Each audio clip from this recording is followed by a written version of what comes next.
I have 7. Okay, well, go by that. All right. Everybody's ready? Oh, yeah.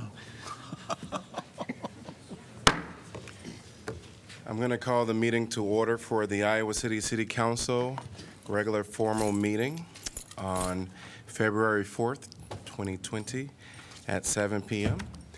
Welcome everybody to your city hall. Roll call, please. Burgess.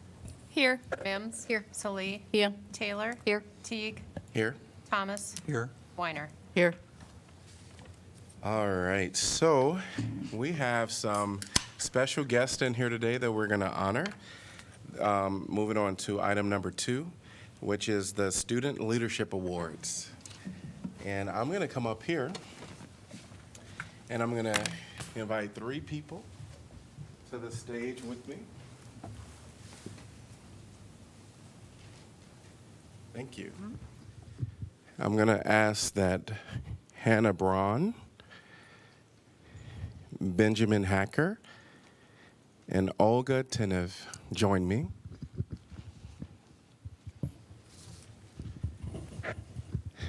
These are our student leaders, and they've come to accept an award from the City Council, and very happy that you all are here with us today.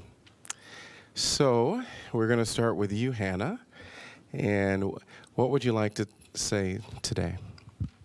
Okay.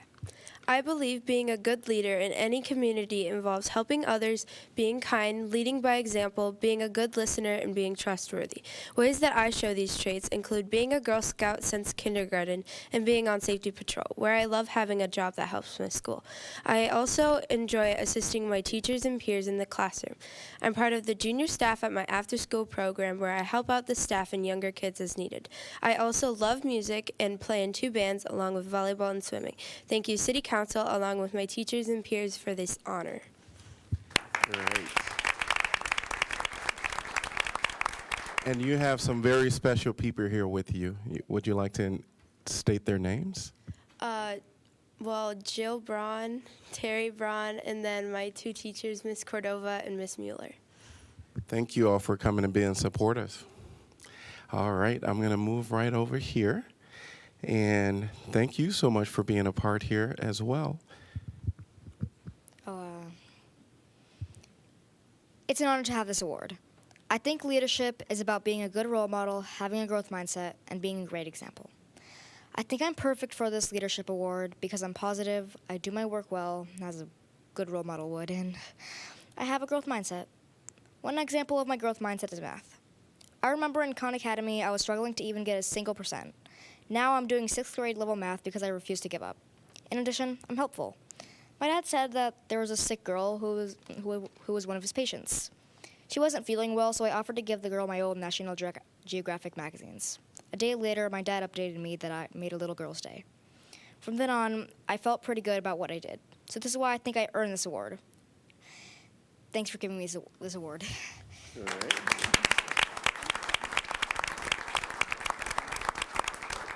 And I got a chance to meet your family as well. Will you tell us who's here with you? Veselin Tenev, Christina Kaliva, and my grandma Peppy. Great. Thank you all for coming and being supportive. All right. Word to you, Benjamin.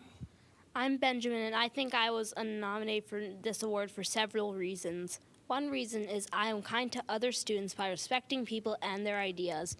Another reason is that I listen to whoever is speaking and only talk when I am called on. The third reason is I'm very focused on what I'm supposed to do when I'm on safety patrol. The fourth reason is I always follow classroom expectations.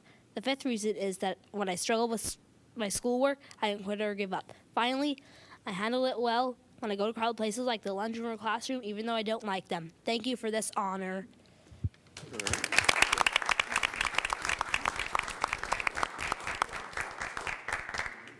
And who do you have with you today?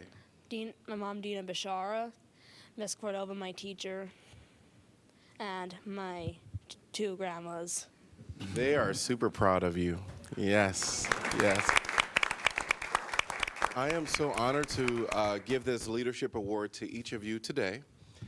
You have demonstrated in your words to us and through your actions in the community how helpful you are and how a great student and deserving of this Student Leadership Award you all are. I'm going to read this today, and you can insert your name. They're all very similar, but your names are the thing that is different. So, Student Leadership Award for your outstanding qualities of leadership within Shimmick Elementary, as well as the community, and for your sense of responsibility and helpfulness to others. We recognize you, Hannah, you, Benjamin, and Olga, as an outstanding student leader.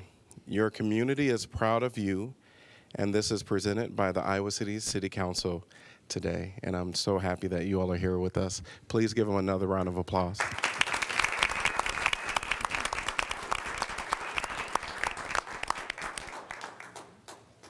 That's yours. Thank you. You can have your seat. Thank you. Great.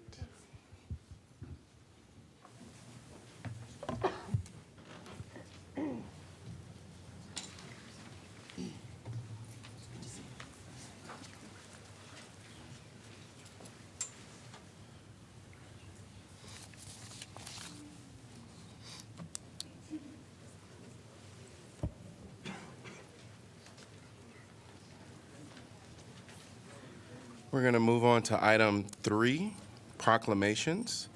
3A is a proclamation for Black History Month. And I'm going to read this. Whereas Black History Month celebrates the contributions that persons of the African diaspora have made to American history in their struggle for freedom and equality. And whereas persons of the African diaspora have played a central role in our nation's history, but for too long historians ignored or glossed over their contributions and the injustices they have suffered. And whereas in February 1926, Dr. Carter G. Woodson, noted Black scholar and son of former slaves, launched the celebration of Negro History Week, the precursor of Black History Month, to yearly celebrate and help rectify the omission of African Americans from history books. And whereas we, as Iowa Cityans, have an opportunity to recognize that Black history is a part of world history, and thereby we need to co-construct a future that celebrates Black history every day. For just 1 month isn't enough. I believe it's so important to highlight the contributions of Black Americans to some of the liberties, activities, and products that we enjoy today. And whereas while the observance of Black History Month calls our nation's attention to continued need to battle racism and to build a society that lives up to its democratic ideas, this year's celebration and recognitions are especially significant as we celebrate the 65th anniversary of Rosa Parks being arrested in Montgomery, Alabama, for refusing to give up her seat to a white passenger, sparking the citywide boy boycott that became a critical event in the civil rights movement. And whereas during Black History Month, all are encouraged to reflect on past successes and challenges and look to the future to continue to improve society so that we live up to the ideas of freedom, equality, and justice. Now, therefore, I, Bruce Teague, Mayor of Iowa City, do hereby proclaim the month of February 2020 to be Black History Month. Here to accept is Jason Glass. Great.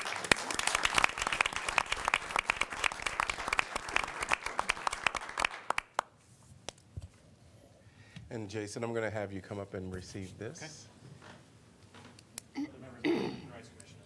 All right. Oh. Yes. Thank you so much. Yeah. And I'll have you go to the podium. Yes. Thank you so much. Thank you. Thank you all. These are our Human Rights Commissioners.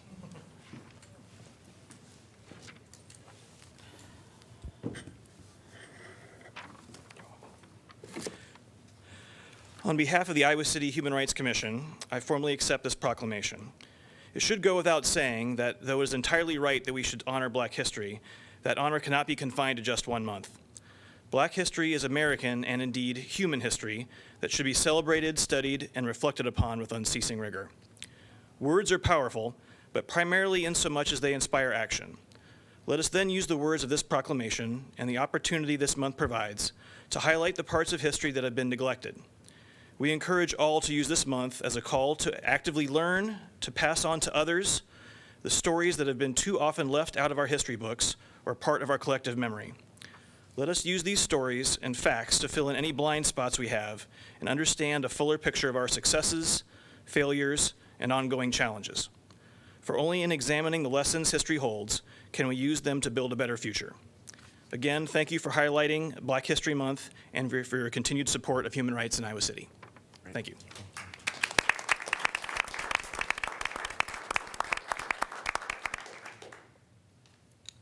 Thank you, Jason. Moving on to item 3B, proclamation for Iowa Honey Bee Day. Whereas honeybees and native insects are important as pollinators for a third of the food that we eat, and honeybees are vital in production of over 90 crops grown across the nation, many of which are in Iowa. And whereas climate change is causing habitat loss, shift in temperatures, and has a negative effect on the health of honeybees and other pollinators, which makes reproduction and resistance to predators and parasites more difficult. And whereas Iowa City is committed to lessening the effect of climate change by reducing greenhouse gas emissions, and whereas Iowa City recognizes the importance of insect habitat and maintains over 1,000 acres of natural areas within Iowa City, and whereas to protect pollinators and insects in our urban ecosystem, Iowa City has also signed onto the Mayor's Monarch Pledge, and as a result, holds an annual festival to celebrate monarchs and pollinators. And whereas traditionally beekeeping occurred in rural areas of Iowa, but now beekeeping increasingly occurs in urban areas with the rising interest of hobby beekeepers in Iowa cities and towns for honey production. And whereas honeybees face serious threats for invasive pests, a decreasing bee-friendly forage, a shift in climate, and increasing pressure from pesticides and herbicides. Now, therefore, I, Bruce Teague, Mayor of Iowa City, do hereby join the governor and other Iowa cities in proclaiming February 13th, 2020 to be Iowa Honey Bee Day in Iowa City, and encourage all residents and visitors to join in observing this day and focus on the importance of honeybees and other pollinators to our urban ecosystem and food production, to enjoy the honey and other products of honeybees, and to assist in reducing the threats to honeybee survival in our community. Here to accept is Edward St. John. Edward St. John, thank you.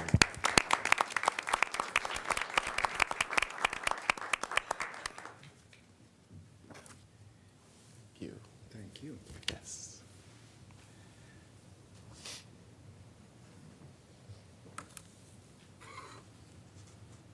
I'm Edward St. John. I'm a district director for the Iowa Honey Producers Association for the District 3. I would like to thank Iowa City Council and the mayor for your support of Iowa Honey Bee Day. Governor Reynolds signed a proclamation declaring February 13th as Honey Bee Day, and you're joining other cities such as North Liberty, Coralville, Waterloo, Marshalltown, counties Worth, Mitchell, and Johnson County, and also proclaiming your support of Honey Bee Day on the February 13th. Insect pollinators are in trouble. Honeybees are basically the canary in the coal mine. For example, bumblebees are now considered extinct in Canada. Pollinators basically produce, you said 1/3, it's actually closer to 2/3 of our food according to USDA. For example, almonds. There's about 2.4 million hives in the United States, and over 2 million of those hives are on semi-trucks. 2 million hives plus go to California every spring for the almond bloom. They go up to Washington for apples. They go up to North Dakota for canola, all through the United States. They're the ones that keep our food pollinated and create the food, right? In Iowa, honeybee losses every year are 65%. 6.5 hives out of every 10 die.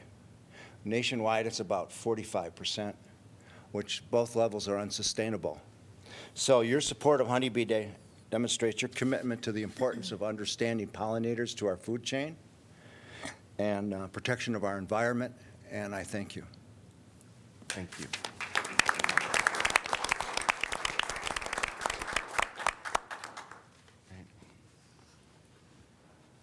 All right. Thank you again, Edward. Moving on to the consent calendar, which is items number 4 through 9. May I have a motion to approve as presented? Move. Second. Moved by Celie, seconded by Thomas. Discussion? I did just want to make a notation that item 8C, which talks about the maximum property tax levy, because we're setting the public hearing, that date is for our next council meeting date, which is February 18th, 2 Tuesdays from now. Any other discussion? Roll call, please. Burgess, Yes. Mims, Yes. Salee, Yes. Taylor, Yes. Teague, Yes. Thomas, Yes. Weiner. Yes. Motion passes 7-0. All right, moving on to item number 10, which is community comment. And if there's any item that is not on our formal agenda that anyone would like to address, we invite you up to the podium here. We'll ask that you state your name and that you also write it down. There are stickers in the back if you want to use a sticker and post it on the sign-in sheet.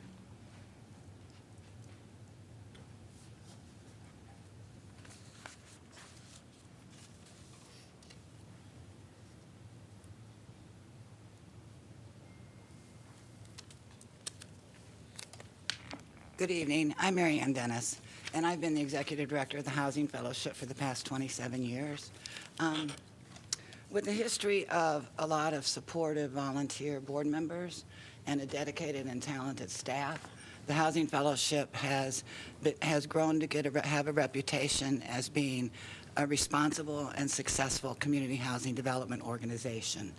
And many, many people have been instrumental in helping us do our jobs. We have been able to provide nice homes to thousands of families and thousands of kids. I'll be leaving my post at the end of this month, and my passion for affordable housing in all aspects has been a source of personal satisfaction to me and afforded me the opportunity to be challenged and also to continue to learn. As you know, Simon Andrew will replace me, and he will lead the Housing Fellowship and affordable housing efforts forward.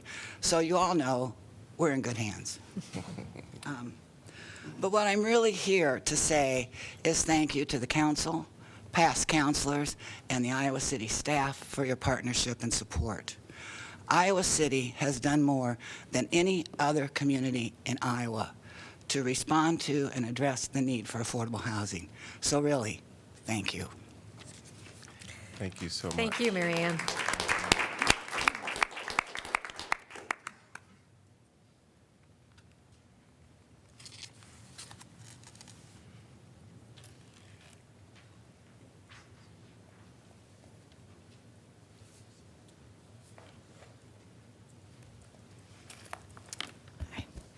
Hello, my name is V. Fixmo Rise, and I am the Housing Community Development Commissioner Chair of that commission. And I missed the work session. I have a kid who has the flu. So I just wanted to respond to a question that Councilperson Burgess asked me last session. We had a joint session. I just kind of wanted to provide some information, just clarifying a little bit like our role in terms of the commission and what we're charged with.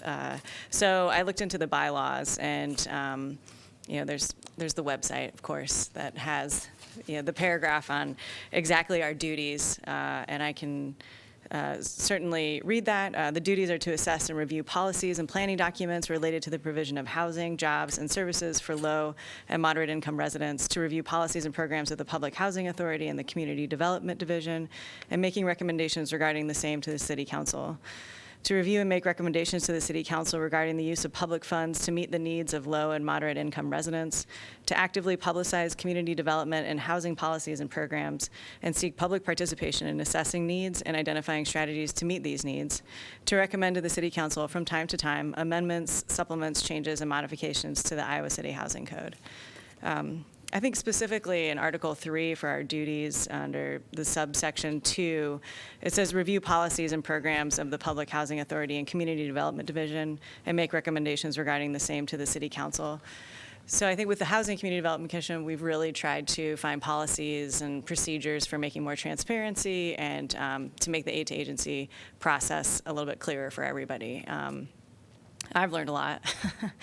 And I guess I kind of thought this was a really good opportunity to review exactly what our charge is. I feel like that we take it very seriously. We're just a group of volunteers. Fortunate enough to work with the likes of Mary Ann Dennis, who I know is retiring. But anyway, I just kind of wanted to offer that clarity, and I don't, here you are all, so I figured I would just put that out there. And then if there were any further questions about kind of what our role is and kind of where that lies with, I know we're offering a lot of recommendations. We have heated discussions in our commission, but it's because we're passionate and we care. And so anyway, I thank you for your time, and please feel free to follow up with me if you have any other further questions. So Thank you. Thank you. thank you.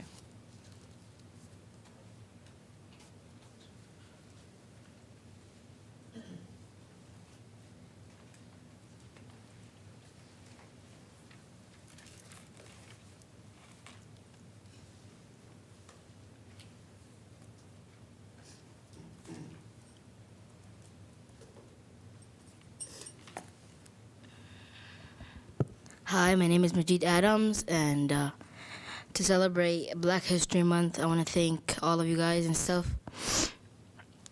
And I like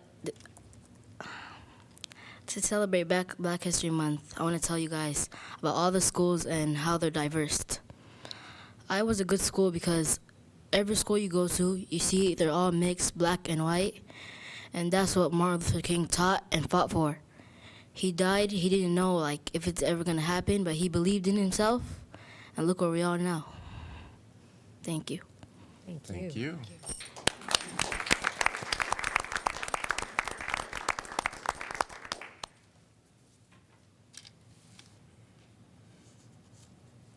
Would anyone else like to address council? All right. Moving on to planning and zoning matters, item number 11. 11A is 218 Commercial Park rezoning. Letter to the Johnson County Planning and Zoning Commission recommending denial of a rezoning for county and county residential to county commercial for approximately 32.96 acres, a property located in unincorporated Johnson County south of Route 218 and Riverside Drive. Can I have a motion to approve the letter? So moved. Second. Moved by Mims, seconded by Salee. And we're going to get a staff presentation. Hello. Good evening, Mayor and Council. Danielle Sisman, Neighborhood and Development Services, she, her, hers. This is the first of two applications related to this property. I'll give the first one regarding the rezoning, and then once you do your business, come back and talk about the subdivision request. It was forwarded to us as two applications from the county. Our agreement with them for fringe area has them go through that process. This is an application submitted by C.J. Moyna and Sons for land shown on the screen, bounded in yellow. The subject property, as you said, is located in the vicinity of Highway 218 and Riverside Drive, just west of Oakcrest Road, southeast. This is for consideration of a rezoning to a commercial county land use designation. Again, here is the property shown in relationship to the existing zoning, county zoning surrounding it. Also, in relationship to our fringe area agreement boundaries, showing that it is outside our current growth boundary in Area C. It shows the current city limits in green and where the inside of the growth boundary area starts closer to our city limits in purple. If approved, the applicant intends to develop a lot for their own business and sell the remainder. As I mentioned, this is in our fringe area agreement area. That's a component of our comprehensive plan. As was discussed earlier this evening at our work session, the city has an element of control over land, even though it is outside our corporate boundaries under this agreement that we have and maintain with the county. It applies to areas outside our city boundaries, but within 2 miles of our corporate limits. Staff does reference that fringe area agreement as a way to review these applications. It contains policy, direction, and land use decisions outside the city limits where the city has not conducted our own comprehensive planning efforts yet. So it's beyond the area that's typically comprehensive planned within the city, but still has some consideration for land use development policies. A little background information about the rezoning. The application did come in and kind of go through some changes as it worked through our process based on staff comments that were received from county staff. They had initially proposed a much larger rezoning of 60 acres, but have scaled back the application just to the 30 acres shown kind of in the orangish color there on the screen. Like I said, again, proposing to rezone that to commercial. The previous requests for rezoning included several different types of commercial. This one is just County Commercial C District. It does still allow for a wide range of retail uses in businesses, government, and professional offices, and places for amusement. As I said, the applicant's intending to develop one lot in a future subdivision for themselves and potentially sell off the rest of the lots for future development. The review criteria that staff uses to review these, again, is based in the fringe area agreement and comprehensive planning efforts contained in those documents and the city's own comprehensive plan. As you've heard before, our current fringe area agreement is a little bit old and out of date, out of step with some of the updates that the county has undertaken in its own comprehensive planning efforts. And this rezoning is one of those areas that is a little bit out of step from our current agreement. As I said, there's that being out of step from being a little bit old based on the county's comprehensive planning, and then there also is a process that the county undertakes annually where they can entertain applicants' own requests to change the comprehensive plan. This land was subject to a request by the applicant to change the county's land use plan even more to include commercial in this area. That happened last summer. The staff did provide an advisory comment on that potential plan change at the time that the county made us aware of it. It wasn't a case that came to city council, but the staff did issue an opinion on that, and the advisory comments were included in the packet for tonight. We, as staff, did generally oppose the requested change. However, ultimately that was a decision that could be made by the county, and they did choose to proceed to designate the area as appropriate for future commercial development, and this application is then the follow-up to that comprehensive plan change, the applicant requesting a rezoning. As I said, again, this is in fringe area C outside the city's growth area. According to our current fringe area agreement, agricultural uses are preferred and land uses are restricted to those that are fairly low in intensity for rural and agricultural use. Just again, I said, going through the compliance with the county's comprehensive plan. The county did change their comprehensive plan. It is in compliance with that. However, we do see that as a significant deviation from the fringe area agreement and the city's own policy direction for this particular area of the near to the city. Talking about next steps in the rezoning, the step that we are at is highlighted in blue on the screen. I said this went through that county future land use plan change. This is a rezoning that follows that. Also on the agenda tonight is the next step, the pending step of the preliminary plat, and eventually there would need to be a final plat before this land could actually be developed. So based on a review of the relevant criteria, staff did recommend denial of the proposed rezoning due to a conflict with the existing fringe area agreement. While staff supports the reduction in rezoning of the area and the intensity that the applicant has kind of come to through this process, the intended commercial zoning we feel is still in conflict with the current fringe area agreement. It can result in a wide variety of ultimate commercial uses that would be more appropriately developed to city-level density once they would be inside the city and have city services available for them. We see that as a way to kind of control orderly and efficient development of infrastructure and to kind of curtail leapfrog development, where development goes farther away from the city than it needs to support the residents of the city. So as far as the first application tonight, we did not recommend approval of that. The Planning and Zoning Commission upheld staff's recommendation of denial, and it comes before you tonight with the recommendation of denial. We don't believe a future conflict resolution meeting with the county is necessary, even though we are recommending against something they've proposed. The city's already discussed this particular property at a conflict negotiation session in September of last year in response to the advisory changes that were being issued on the potential change. So we're not advocating for a conflict resolution meeting. We think this has already been addressed and everybody's comments have been shared that way. So again, the Planning Commission is forwarding it to you tonight with the recommendation of denial. And I'd be happy to answer questions. Any questions for Danielle? What is the situation with city services? There are no city services for this property. This property would have to be developed on county well and sanitary services. There are water lines nearby, but sewer lines are not.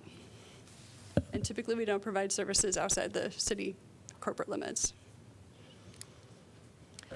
I'm familiar with the property to the south of this, and that the mobile home court has notoriously been known for poor water quality. Would that be the same well that would be serving that area? No, this would be a private well just for the commercial development. Okay, thank you.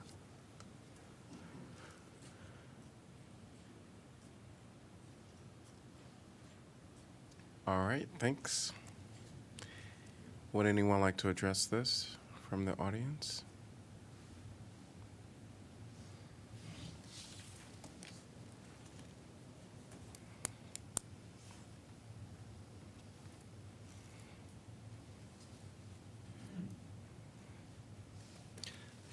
Mr. Mayor, Council, I'm John Marner with MMS Consultants. Adam Koss from CJ Moyna and Sons, the applicant, is here as well. I'll just briefly, I think Danielle did a good job of addressing most of the issues that have come up on this property. I just add, and I think she touched on it briefly, that initial meeting that was held back in September, the future land use amendment that was applied for with the county was for a little over 100 acres of land for commercial. After that meeting, we scaled the application back to 66 acres. The first application that we turned in for the zoning and for the preliminary plat, which I know this is in regards to the zoning, but I'll just briefly mention the preliminary plat as well. The first application for the zoning, the preliminary plat, was actually for 64 acres of ground with 11 lots. And then through conversations with city staff and with county staff, we dialed the scale of that back to just 32 acres, the 32 acres that's presented on the zoning. And then as you'll see with the preliminary plat, 5 lots. So we do acknowledge there's a lot of conversation. She mentioned the fringe area agreement. There's a lot of conversation that needs to take place to get that up to date. This is kind of an initial step to get the ball rolling in our minds. It allows the applicant to go ahead and start process to get moving with the territory that they want to be into, and then set the area up for future uses, whether it's whatever it wants to be as that conversation takes place between the city and the county. With that, I'll let Adam talk. Good evening. Adam Koss. I'm with CJ Moyna. I'm representing the owner. Been an employee with the company for 15 years. I currently live in Kelowna, just south of town here. Wanted to share just some short-term, long-term goals, just a little bit of vision for what we're doing kind of in the area. We're the folks out that are working hard trying to get 8380 torn apart and put back together as quick as possible. So we do a lot of work in the area, a lot of work in Tiffin. Highway 30, Mount Vernon, so on and so forth. We like the area. I like the area living here. We're looking to put a satellite office down here in Iowa City as part of the use for this. One of those 5 lots to be available would be for us. We like to build our satellite office, and we like to recruit the area. Johnson County, looking for young talent. We provide an opportunity for folks to earn a pretty good wage relative to others in the industry. As far as the property as a whole, on the, I guess it'd be the west side of Oak Crest Hill Road, about 110 acres. As John had mentioned here from MS, we've narrowed that down to 65 acres. We've actually shrunk that down to 30 acres. We're actually looking at just kind of a phase 1, which included our lot would be about 8 acres of development. So we acknowledge that there's some work to do. We acknowledge that the city has interest in that corner. We also know that the prime real estate is probably closest to the interchange and probably needs the most homework done, in order to move forward with development there properly. On the east side of the road, we own 80 acres. We're currently working through wetland possibilities with some construction, looking at a wetland bank, ultimately long-term conservation to go along with that. So I just wanted to share some of those thoughts with you and kind of why we're here, why we're doing what we're doing, why we're asking what we're doing. We realize that it's kind of a tough area between the county and the city, and maybe forcing some conversations that aren't voluntarily happening. However, we're here and we're interested in being a part of it, and we hope that we can be a part of a larger picture as we move forward here. So, Thank you. Thank you. Thank you.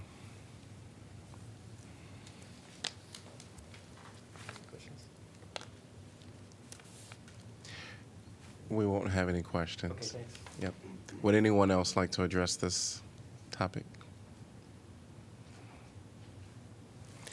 Council discussion? I just wanted to make sure that everybody do understand that the P&Z is not recommending, they're recommending the denial, and so that's what we're being asked to support. Danielle, could you come back up just for a second? I want to clarify both for myself and for the public. We are sending a letter of recommendation. The final decision is up to the Board of Supervisors. That's correct. Okay. For rezoning, the city issues a recommendation to the county. For the subsequent platting process, the city could make a determination, but at the rezoning stage, it's just a recommendation. Okay, thank you. Just want to clarify. I'll support the letter, which recommends denial. I think we know that we're all in the middle of these discussions on getting the fringe area updated, and everybody's actively working on that and trying to get it done. The final decision is in the court of the Board of Supervisors, but given where we're at in that discussion, I think this is a reasonable input or recommendation from the city. It's a great area to get developed, though. We want to. All right. Roll call, please. Mims? Yes. Salee? Yes. Taylor? Yes. Teague? Yes. Thomas? Yes. Weiner? Yes. Burgess? Yes. Motion passes 7-0. Item number 11B, 218 Commercial Park, preliminary plat. Resolution approving preliminary plat of 218 Commercial Park subdivision, a 32.96 acre, 5-lot commercial subdivision with 9 outlots located in unincorporated Johnson County, south of Route 218 and Riverside Drive. Hello again. Motion to approve resolution. So moved. Second. Moved by Mims, seconded by Thomas. And now we'll have Danielle address us again. Thank you, Mayor. As I said, this is the second of 2 applications related to the same property tonight. This is the preliminary plat application, which was forwarded along with the rezoning you just made a recommendation on. The platting would create 5 lots and several outlots for open space and future streets. As I said, this application's gone through a little bit of changes as it came through the process that has been scaled back to what you're seeing currently on the screen as the concept for the preliminary plat. The Staff did review this again to the fringe area agreement. There are separate design standards for infrastructure improvements that go along with plats, whether it's inside or outside the growth boundary. When it's outside the growth boundary, really there's a city's rural design standard that's followed. The proposed subdivision does meet the standards of the city's rural design standards as expressed in the fringe area agreement for the street infrastructure. I think transportation planning staff did note, though, eventually overhead lighting might be appropriate. I know Crest Hill Road, should the subdivision continue to develop, that's just a comment really at this point. Talking about environmentally sensitive areas, the county does have its own sensitive areas ordinance that would need to be followed for those areas if they're located in this development. And as the applicant stated, they're taking that into account as they design the subdivision. Services for sanitary sewer and water service would be to county standards as well water systems and septic systems, either packaged or individual for lots, complying again with the county standards. Just a overview of the steps in development here. This is the blue highlighted step, the preliminary plat. Following this would be eventually a final plat required to go along with development. So based on the analysis of the proposed project against the policies outlined in the fringe area agreement, staff does recommend approval of the application. We did recommend approval of that based on the fringe area agreement to the Planning Commission. The preliminary plat does conform with the city's rural design standards as outlined in the fringe area agreement. So at their January 16th meeting, this Planning Commission did uphold staff's recommendation and recommending approval of the subdivision case for approximately 32.96 acres. I'd be happy to answer questions. I know that's a little bit confusing.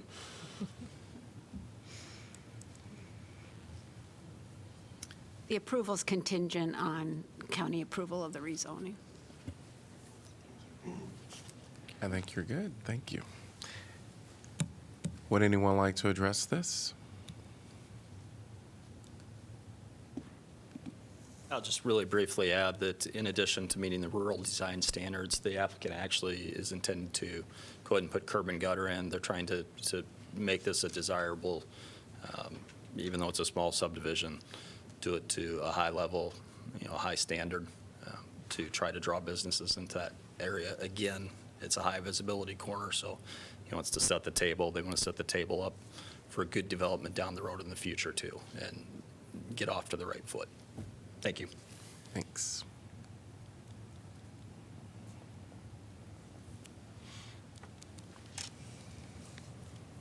Council discussion? Is it anyone not inclined to support the P&Z? Good. Okay. All right. Roll call, please. Salee? Yes. Taylor? Yes. Teague? Yes. Thomas? Yes. Weiner? Yes. Fergus? Yes. Yes. Item number 11C, 12 East Court Street, Level 2 Design Review Height Bonus Request. Resolution approving height bonuses for 12 East Court Street and the Riverfront Crossings South Downtown Zone. Motion to approve resolution. So moved. Second. Moved by Mims, seconded by Salee.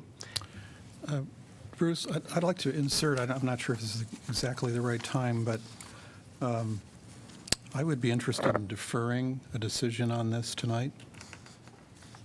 I'd be interested in entertaining that after we have the presentation. Okay, all right. If that's okay with you? That's fine. Okay. And maybe even some discussion, but All right, Danielle, please. So this is an application for Level 2 design review, which is conducted by yourselves. This includes a 7-story bonus height request for two 15-story buildings located at 12 East Court Street, the current location of the Pentecrest Gardens Apartments. That's the area shown on the screen here, bounded in the yellow dashed line. My presentation tonight is going to be broken into a couple components. I'm going to leave largely the discussion of the project to the applicant. They're here tonight with kind of an animated flyover perspective and their own presentation to give you tonight. So I'm going to focus more on the background of this project, the city's process that goes into it, kind of some high-level project description, then talk about the review criteria that were used by the Form-Based Code Committee and the Planning Commission to review it before before it came to you. Then, as we usually do, show you the next steps and how this lays out in that, and end with recommendations. As far as process goes, this property is located in an area that had a master planning process performed for it, specifically in 2013. That master plan, the Downtown and Riverfront Crossings Master Plan, was implemented through a code that was adopted in June of 2014, the adoption of the form-based code.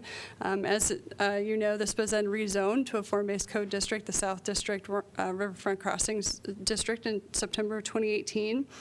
A level 1 design review was essentially completed by staff. That's the form-based code committee reviewing height requests up to 2 additional stories. Since the applicant is requesting more than those 2 stories, it becomes a level 2 design review, and that's where it's at this evening for your consideration. Would also need to be a way for the applicant to dedicate right-of-way, provide construction drawings, and some other things typically done at final plat before a building permit could be issued for construction. As I said, this is a bonus height request exceeding a level 1 review, kicking it into a level 2. The applicant has requested 7 stories of bonus height for a total of 15 stories in a mixed-use building. The base max height for this district is 8 stories, and that 7 stories is allowable up to the total max bonus height of 15 stories. The applicant has requested to obtain the bonus height through 3 different means: transfer of right-of-way heights, transfer of historic preservation height credits, and through the student housing bonus provisions. This table shows a little bit about how each of those floors is allocated to the way those bonuses work. The first 2 are based on square footages, and the last one is based just on floors. So it's a little bit, some of the bonuses cover multiple floors, and I think that's why we tried to show here in the west building and the east building which floors are covered by what kind of bonus transfer. It's also worth noting that the first two transfer types, the ones based on dedicating right-of-way and preserving historic structures, would have to come to City Council for level 2 design review regardless of the number of stories that were involved. Those are 2 public goods that were designed in the bonus height process to always come to City Council, so would have come to you for that. There is a conditional zoning agreement attached to that rezoning that requires a few other things to be met. I'll walk through those zoning conditions as part of this presentation. The Form-Based Code Committee has determined the project meets the standards for the Form-Based Code, and I'll walk through a little bit of our ongoing concerns with some design elements of the project. I did want to show you this. This was from a presentation more than a year ago that I made kind of about the development process in general for level 1 and level 2 design reviews. On the left-hand side is the normal land development process, and then the arrows show when a project would get kicked from that process over either to form-based code staff level review, or if it was for a level 2 design review, how that would work. In this case, 12 East Court had another level of conditions placed on it. At the time, the zoning was approved in a conditional zoning agreement, so it's even a little bit more different than other ones. But we've been shepherding it through this process, and we're here tonight kind of as that final step to fulfill a lot of those conditions that were placed as part of the conditional zoning agreement. Speaking of the conditional zoning agreement, there were several things that we've been continuing to monitor through the rezoning process. Primarily dedication of the Capitol Street right-of-way back to create a public street where that right-of-way had previously been vacated and turned into a private development. As I said, the Planning and Zoning Commission and City Council's involvement in the review, some elements to do with streetscape improvements, making sure the project satisfies the required affordable housing requirements, a specific condition regarding an analysis of the building footprints in the master plan, some specifics about landscaped interior courtyards, and then some other wording that's kind of more general in nature about the design excellence of the project. So that brings me to the part of the presentation where I'll talk just very generally about the project. Like I said, I'm going to leave a lot of this to the applicant at the next stage to kind of talk about. This is an overall site plan showing the site shown in with Burlington Street along the top of the screen. To the north, to the south is Court Street. Right through the center of the project is that rededicated right-of-way for Capitol Street. And then to the east would be the Voxman building, and to the west would be the gas station and the newly built building that faces Madison.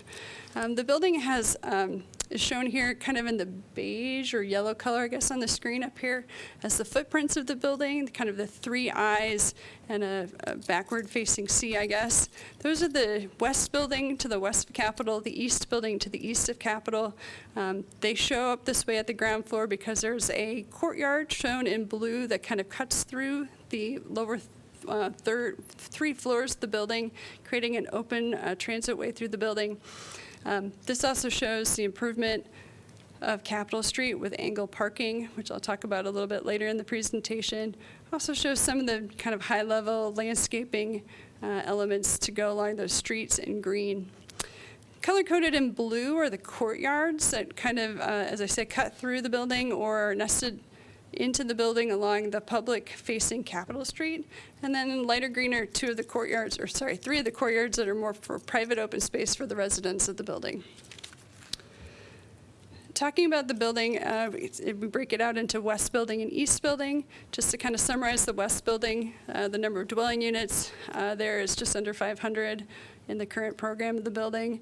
That requires 3 levels of underground parking to support the required parking requirements. There is also some non-residential uses along Capitol Street and Court Street and Burlington Street.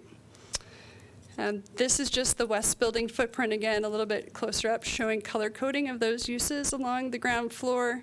On this screen, it looks to me like kind of a, well, it's hard to see, but the blue is residential.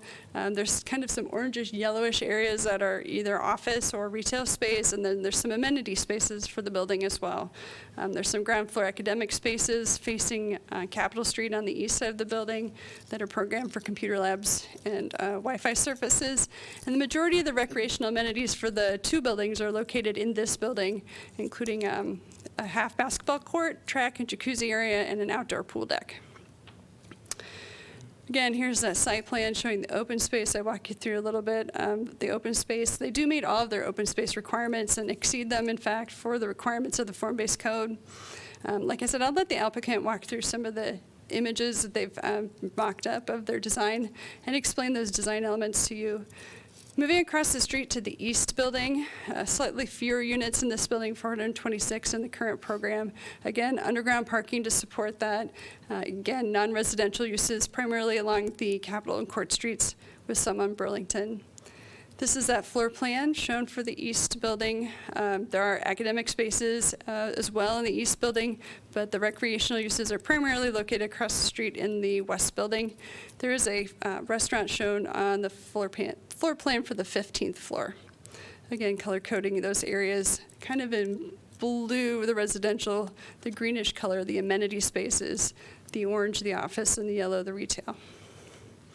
Again, like I said, the open spaces shown in blue and green here exceeding the requirements of the code. We did look at project materials as part of this submittal. Actually, there's a materials board up here if anybody wants to see the materials firsthand up close. We can pull that out a little bit later if you need to. Along the first floor of the Capitol Street, the applicant has proposed an artistic component in the form of a graphic panel behind metal screens near building entrances. As this rendering shows the metal screen with plantings growing up them and the lighted graphic panels behind the screens. They've also proposed a skywalk connecting the east and west buildings at the 4th floor, spanning over top of Capitol Street. And they've shown a design for the improvements to the right-of-way of Capitol Street in the form of on-street angle parking, head-in parking with travel lanes for vehicles of 12.5 feet, additional space for those angle parking, and then set pedestrian walkways of 12.5 feet. As far as the review criteria, I'll go through quickly the review criteria that are used in general for all form-based code projects, and then talk about the specifics for the bonus heights that are requested for the additional stories in this project, and then walk through the remaining conditional zoning agreement terms at the end. These are the standards that are required for all bonus height provisions. They're very general in nature, basically demonstrating excellence in building and site design, good quality, durable building materials, and that the project is generally designed in a manner to contribute to the character of the neighborhood. Bonus height's not intended to be by right, so this is a subjective review process, and since it's a level 2 design review, it's before you tonight for that review. Staff does look to the goals expressed in the master plan when we perform our reviews. So talking about the specific bonus heights that are requested, the first one I'm going to go through is public right-of-way transfer. This is basically if they were to dedicate back Capitol Street as a public street, they're giving up development potential by doing that, and the bonus height is intended to offset and incentivize that kind of dedication. Not every project in the form-based code is eligible for this kind of bonus height because the city doesn't want streets just anywhere. We have a network of streets that we've looked at as part of the master plan and have identified key areas where we would like to require additional right-of-way, and this site does contain such an area. So they are eligible for this transfer. And it would basically open up the Capitol Street back to a view to the north of the Capitol itself, open it back up for vehicle and pedestrian circulation in the same grid street network that's already established in downtown. Through the dedication of right-of-way, just over 300,000 square foot of development potential could be gained. Staff does have some concerns about the design of the improvements of the right-of-way once it's dedicated, specifically the angle parking and the width of the travel lanes. We don't think that's consistent with the development of other streets in the near downtown. We've suggested to the applicant or directed the applicant to convert that to parallel parking so that it's more similar. Also would allow for more of that square footage to be used for pedestrian use rather than vehicle travel. We do anticipate this to be a highly traveled corridor, especially with this level of development and the fact that it's so close to campus. It's really ideal for pedestrians to be using those sidewalks. Additionally, there's a skywalk proposed, as I said, connecting the building east to west across to Capitol Street. We feel that would block the view that opening the street has created, so it's counterproductive to the dedication of that street back to the public use. It could also divert pedestrian activity away from the street level if people are using those skywalks rather than engaging with the stores and the activity on the street level. The second bonus height transfer is for historic preservation. This allows, again, development potential that's foregone by an applicant preserving a property rather than redeveloping it to take that potential and invest it elsewhere. The Tate Arms has already been designated as an Iowa City Historic Landmark previously, and there's some remaining potential transfer of square footage that would be eligible to send to this site. So that's just over 27,000 square feet. Finally, the last bonus height has to do with student housing. There's some prerequisite conditions that need to be met. Not just any property in riverfront crossings is appropriate for student housing. The bonus is designed to encourage it close to campus. In fact, within 1,000 feet walking distance from the campus. This property does qualify for that prerequisite. There's some other elements of designing appropriate student housing that are included in the bonus provisions. They include an enforcement plan for on-site management and security. If you're going to have more than 200 bedrooms, which this project proposes, there's also professional on-site management required as part of that bonus. There's a direction to provide usable shared open space with amenities that create high-quality living environment for students. There's a provision about improved bicycle parking above and beyond the typical code standards we have for bicycle parking. Also, it would be subject to a rental permit and inspections. This does meet the location criteria, and they've demonstrated compliance with a number of those elements, including the on-site bicycle parking. There are some improvements we would still recommend to the fencing for the bicycle parking as part of our design review. We do feel that there's more detail needed in regards to the security plan. Staff does recommend that final administrative review and approval of the management plan occur before a building permit could be issued. The applicant has made a good faith effort to provide a plan, but we think there's still some review and comment that could happen at the staff level to fulfill this condition fully. Also, staff felt that the plan lacked detail on how the student amenity spaces would create a high-quality living environment. Staff was really looking to the applicant to provide a justification for the space that they've programmed. We would still be looking at them to provide that information. And then finally, the applicant has proposed fully screened balconies. Staff doesn't support the balconies for a project of this density. We have experience with open balconies causing nuisances, both with objects being thrown off of or escaping from balconies, and the nuisance that additional noise outside can create for residents of the projects. The applicant has proposed to address some of those nuisances by screening the balconies behind some of the materials you've seen on the board. Staff just still does not support that approach. And finally, to kind of address the remaining zoning conditions that were part of the CZA, the applicant can talk you through their proposal. One of the requirements was conformance with building footprints, specifically shown in the Downtown and Riverfront Crossings Master Plan. The applicant did provide an illustration of their building footprint in comparison to the master plan. It can walk you through the differences. There's not objectively a large difference, but the design elements are kind of up to your discretion. This is a recap of what that master plan showed for page 61.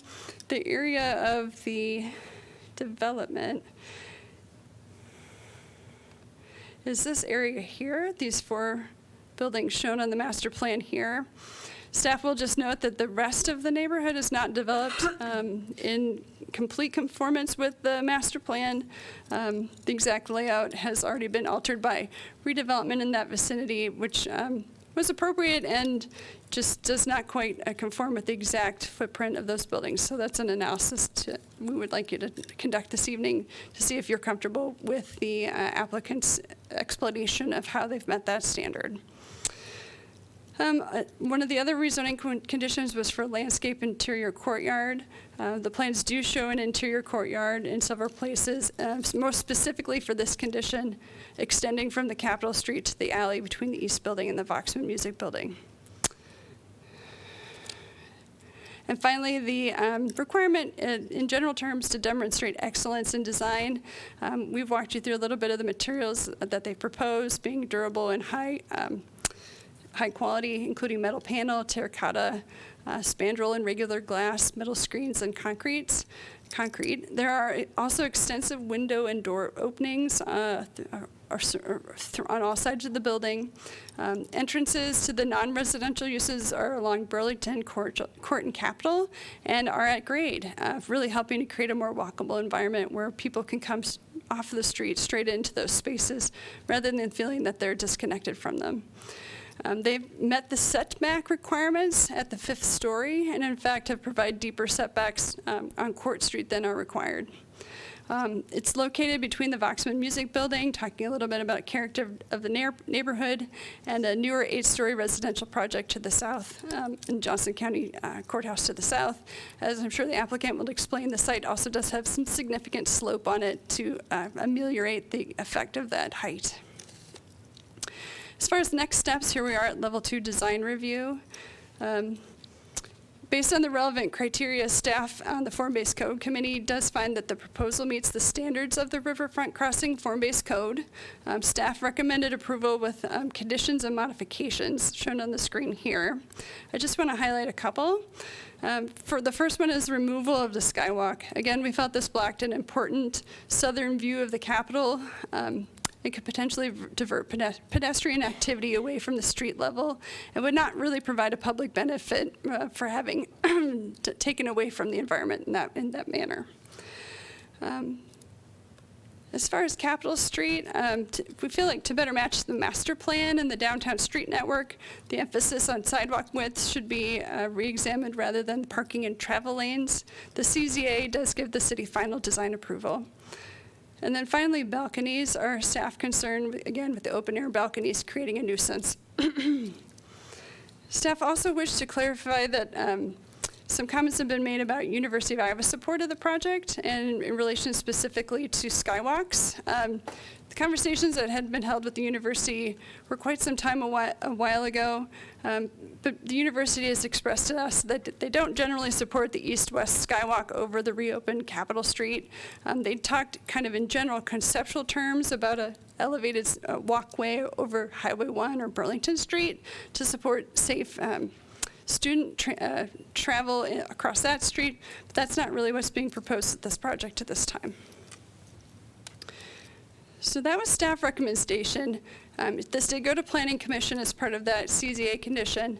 The Planning Commission looked at staff's recommendations and disagreed with 2 of them. So it comes to you tonight having not including the removal of the skywalk and not including removal of the balconies. So the Planning and Zoning Commission at their January 16th meeting voted 5-2 to recommend this to you tonight with these 2 items removed. And I think I would be happy to answer any questions at this point if you have them. Otherwise, as I said, the applicant will give their presentation, kind of go through the design of the building, and I believe Councilmember Thomas had some slides too to present. All right. Any questions for Danielle? I just have a quick question as I was going back through this. The commission recommendation shows 5 points. The staff recommendation shows 8, and you've mentioned 2 that they removed. And so I'm not asking you on the fly, but that's just something we need to, I guess, confirm exactly what they didn't recommend that staff So did. my understanding is what's showing on the screen, 1 through 7 was presented to the Planning Commission. They struck out number 1 and number 3. Number 8 is one that our city attorney's office actually asked us to add in as clarification. Okay. I didn't draw attention to it because it really is just a restatement of what we felt was already included in the proposal, but we've had some questions on other projects and we wanted to be more explicit. Okay, thank you. Daniel, I just want to ask you, I'm really being careful listening to you about the Hyatt bonus and everything, but my understanding is we talked about this last time when we talked about affordable housing based to it, and I guess my understanding that the developer agreed to fee in lieu. Is that still there? I don't see anything talking about this. Is this something should come later or it should So an be affordable here? housing agreement would be required of them prior to the issuance of a building permit. And they have the options of choosing how they fulfill Yes, that. that is up to them, I know, but Right. I know that they, they agreed to that last time. Hopefully, they are remaining the same, but is that supposed to be here? No, or that doesn't no? come to council as part of design review. Okay. I was just like, where is it? You can ask the developer when they get up and present if that's still their intention. It's my understanding that it is their intention to pay Sure, a fee yeah. in lieu, but there is nothing do. binding about that in this. Sure, yeah. I just want to know, like, sometime when it should be there or not, yeah. Thank you, Daniel. As far as the street widths, so for for Capitol Street, so north and south, is it comparison or? So the total right-of-way they're dedicating is 100 feet in width, and then they have to design the elements that go in the streets, so public sidewalks, travel lanes, medians, whatever else might be out there.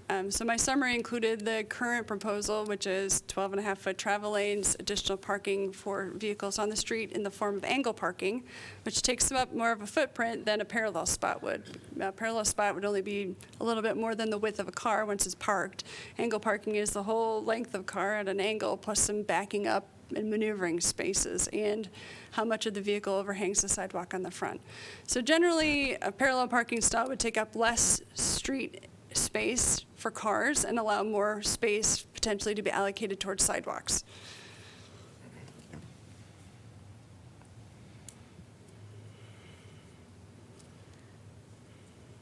I know you're saying that the 2 items that you cross them out is not being approved by the Planning and Zoning.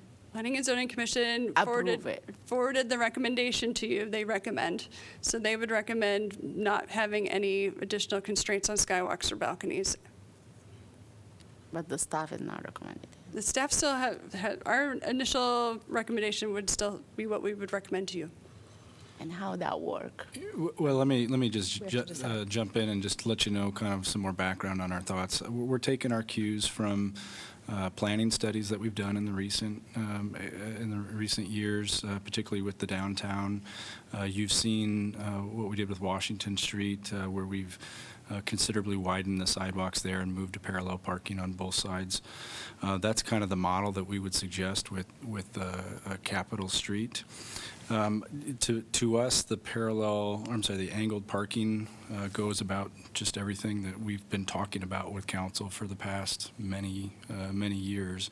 We've had lots of discussions on arterial streets, on downtown streets, and everything has been prioritizing pedestrians and the bicyclists. We feel the parallel parking is better for cycling, although this is not a designated cycling corridor. You could probably expect a fair amount of cyclists on this corridor. And when we're talking 1,700 beds here, that's a lot of pedestrians spilling out onto the sidewalks, primarily moving to the campus area.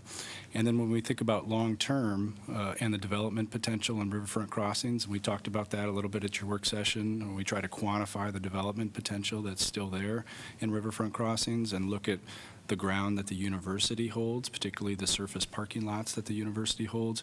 You can expect a lot of pedestrians that are south of this property that will want to move to the campus area. And in conversations with the university, we've really characterized this area, although it may be hard to picture now, as a future Ann Cleary walkway. So that type of extension. Obviously, we opted not to push for a closed pedestrian street, but we do feel that I strongly feel that the pedestrians need to be accommodated at the highest level here, and we don't think that can be done with what the applicant has proposed. We think that can be done through limited parking of a parallel nature and maximizing sidewalk widths.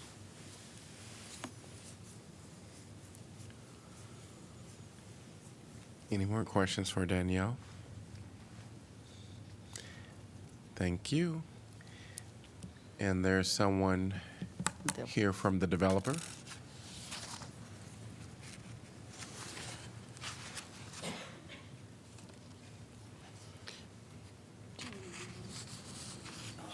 I'll do it. Yeah, I'm just going to say a couple things, but yes, Okay. video. Video first.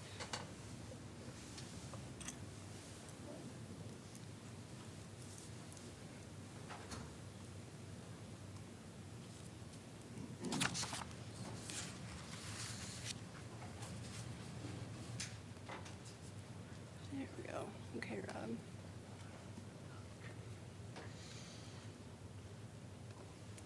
Should be able to just hit play over there. Good evening. Good evening. Haven't seen you guys for a long time. My name is Rob Decker. I'm the project manager for this project, also the owner's representative for the project. I think most of you are familiar with that at this point.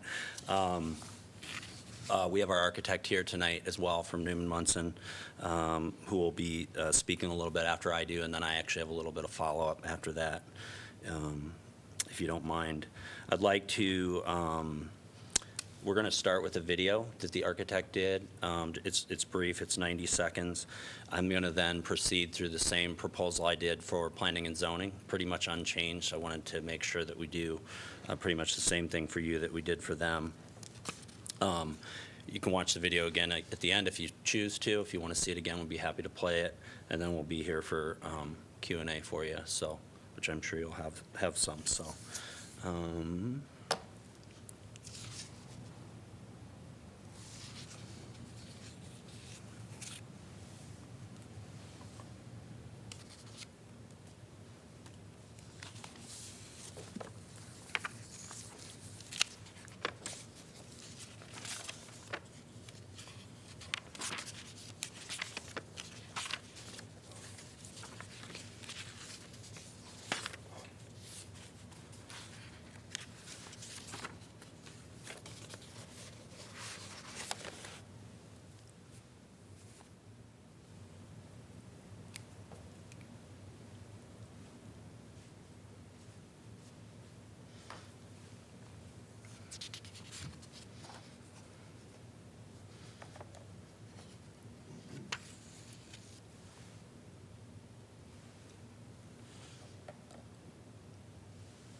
So one of the things I want to do to start, and I hope you'll forgive me, is reading a pre-written statement. I don't like to do that on a personal level, but the project is large and has a lot of complexity to it. So I want to do that. I'll follow up briefly with a little bit of process stuff, reiteration, a little bit of what Danielle touched on.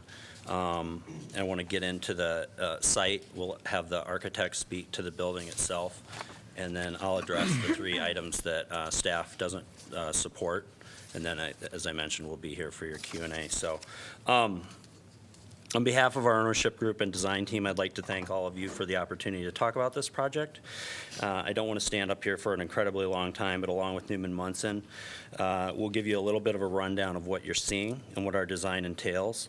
It's an incredibly large project, and while many of us on the team have the benefit of this being second nature to us, after these many months, we understand that this is an incredible amount to digest. We're incredibly excited to be on this potential project. It's a really unique opportunity to transform a pretty dated section of downtown or near downtown into something that's really a game changer for Iowa City, in our opinion. Very few, if any, private properties prevent such a unique opportunity as to be essentially on campus, provide private residential housing of incredibly high quality that allows for a student experience based on a proximity to campus, walkability, incredible amenities, urban design, and more. Not only is the project that you're seeing something that would change the landscape of Iowa City for the better, in our opinion, it brings an incredible host of benefits, including an estimated $3 to $4 million annually into city coffers, an estimated nearly $9 million into the Affordable Housing Fund, a reopening of the long-closed Capitol Street axial entry point to the old Capitol, which finishes off the last blocked view of that, and incredibly high-quality, safe housing for students essentially on campus just south of downtown. The project makes sense. It fits the site. The height is partially offset by the steep grade of the hill it sits on so that it's less or equally tall to most of the other high-rises in town, including the ones directly adjacent to it. It replaces outdated infrastructure and puts a newer building and a new energy code in place in an area of town that benefits tremendously from it. The impermeable area of the site is nearly the same as what currently exists, but with a much higher urban density that's called for in the City of Iowa City Master Plan for this area, as well as other student housing studies completed in town. This will be one of the most walkable living facilities for students in town. Our analysis of current market rates and other analyses released recently, that I assume you probably have seen, assume less than a 3% downtown vacancy and around 6% in the metro area, which is an incredibly healthy level. In discussions with our colleagues in the industry and from other accounts supplied by Housing and Urban Development, arguments are often made of healthy levels of vacancy sitting around 8 to 10%. Iowa City within the last decade or so has experienced incredibly low vacancy rates, below 1. Those levels are not sustainable, and that's why a number of housing projects are popping up in front of you, as I'm sure you're eminently aware. The analysis that developers are looking at are still showing excellent opportunities in town, and that is the reason for those projects. Lastly, besides making sense for the reasons above, it's been incredibly well received. We've received positive reinforcement and outright support from affordable housing groups, the local unions, the Downtown Association, countless local contractors and businesses, and numerous members of the general public that I've personally spoken with. Best of all, the project is being completed locally. The owners are lifetime residents of Iowa City, the architects from Iowa City, I'm from Iowa City, the engineering companies from Iowa City, and our general contractor is from Iowa City. I will challenge you to find a project that's this large, $200 to $250 million, that will be completed completely by Iowa City firms. It's just unbelievable, in my opinion, how incredibly rare and unique that is. Lastly, the project is estimated to push 2 million plus labor hours into the local economy, and labor hours from local firms. To get here, we've been through 9 months of rezoning, 9 months of design review effort with city staff. They've been great to work with. I said the same thing to P&Z. I'll repeat it again. Just because we have some of these disagreements doesn't mean they have not been great to work with. I know them all well. They know me well, probably better than they want to. We've been through our P&Z meeting. We're here tonight, which is the last step, or getting close to the last step. It was 2 years ago this month that we started this project. So we're 2 years down the road right now, which is pretty incredible. and I'm not saying that in a bad way, just incredible how fast the time goes. Hitting on the CZA really quick. Dedicating the Capitol Street right-of-way, part of the CZA, pretty much a no-brainer. We obtained approval for exterior elevations from P&Z. We are going to build Capitol Street right-of-way to city specifications. I'll get into a little bit more of that at the end. Really, the only thing we take umbrage with is the parking orientation. I don't want people to get kind of bogged down on the rest of the details. We really couldn't care less what the road widths are. Those are what is in the design, but we really don't care. We'll work with engineering. We'll make sure all of those things meet the requirements. It's really about the angle of the parking, and I'll get into that later. Streetscape improvements are pretty substantial. I have a statement from our licensed landscape architect on that in a minute. I am going to bore you with one more pre-written statement. Satisfaction of affordable housing. I authored a formal memorandum to City Council that we will pay the fee in lieu of. That's still a little bit up in the air as to what that final design will be, but it's somewhere on the order of $9 million. We intend to stick by that. That's why we wrote it in a formal memorandum to the city. Compliance with the footprint in the master plan. Danielle touched on that. We'll have a little bit more from that on Newman Munson in a minute. Interior courtyards, again, have a little bit more on that in just a sec. Approval of the architect obviously was checked off, and demonstrating excellence in design, which is what Nathan's going to get into in just a minute. My last thing here, and I'll shut up and let him talk. I should have opened this up a minute ago, sorry. In terms of the general overview of the site,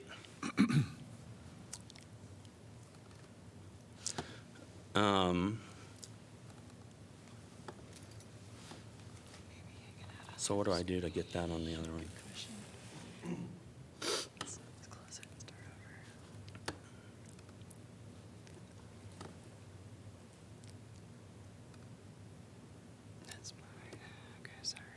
That's all right.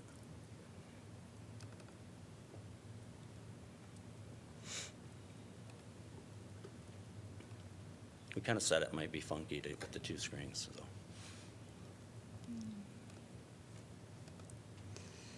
Yeah, I don't know if we can put it over there, but I hate to do that to you. So now if you drag that, if you grab that and drag that, so right there we go. But I Yep.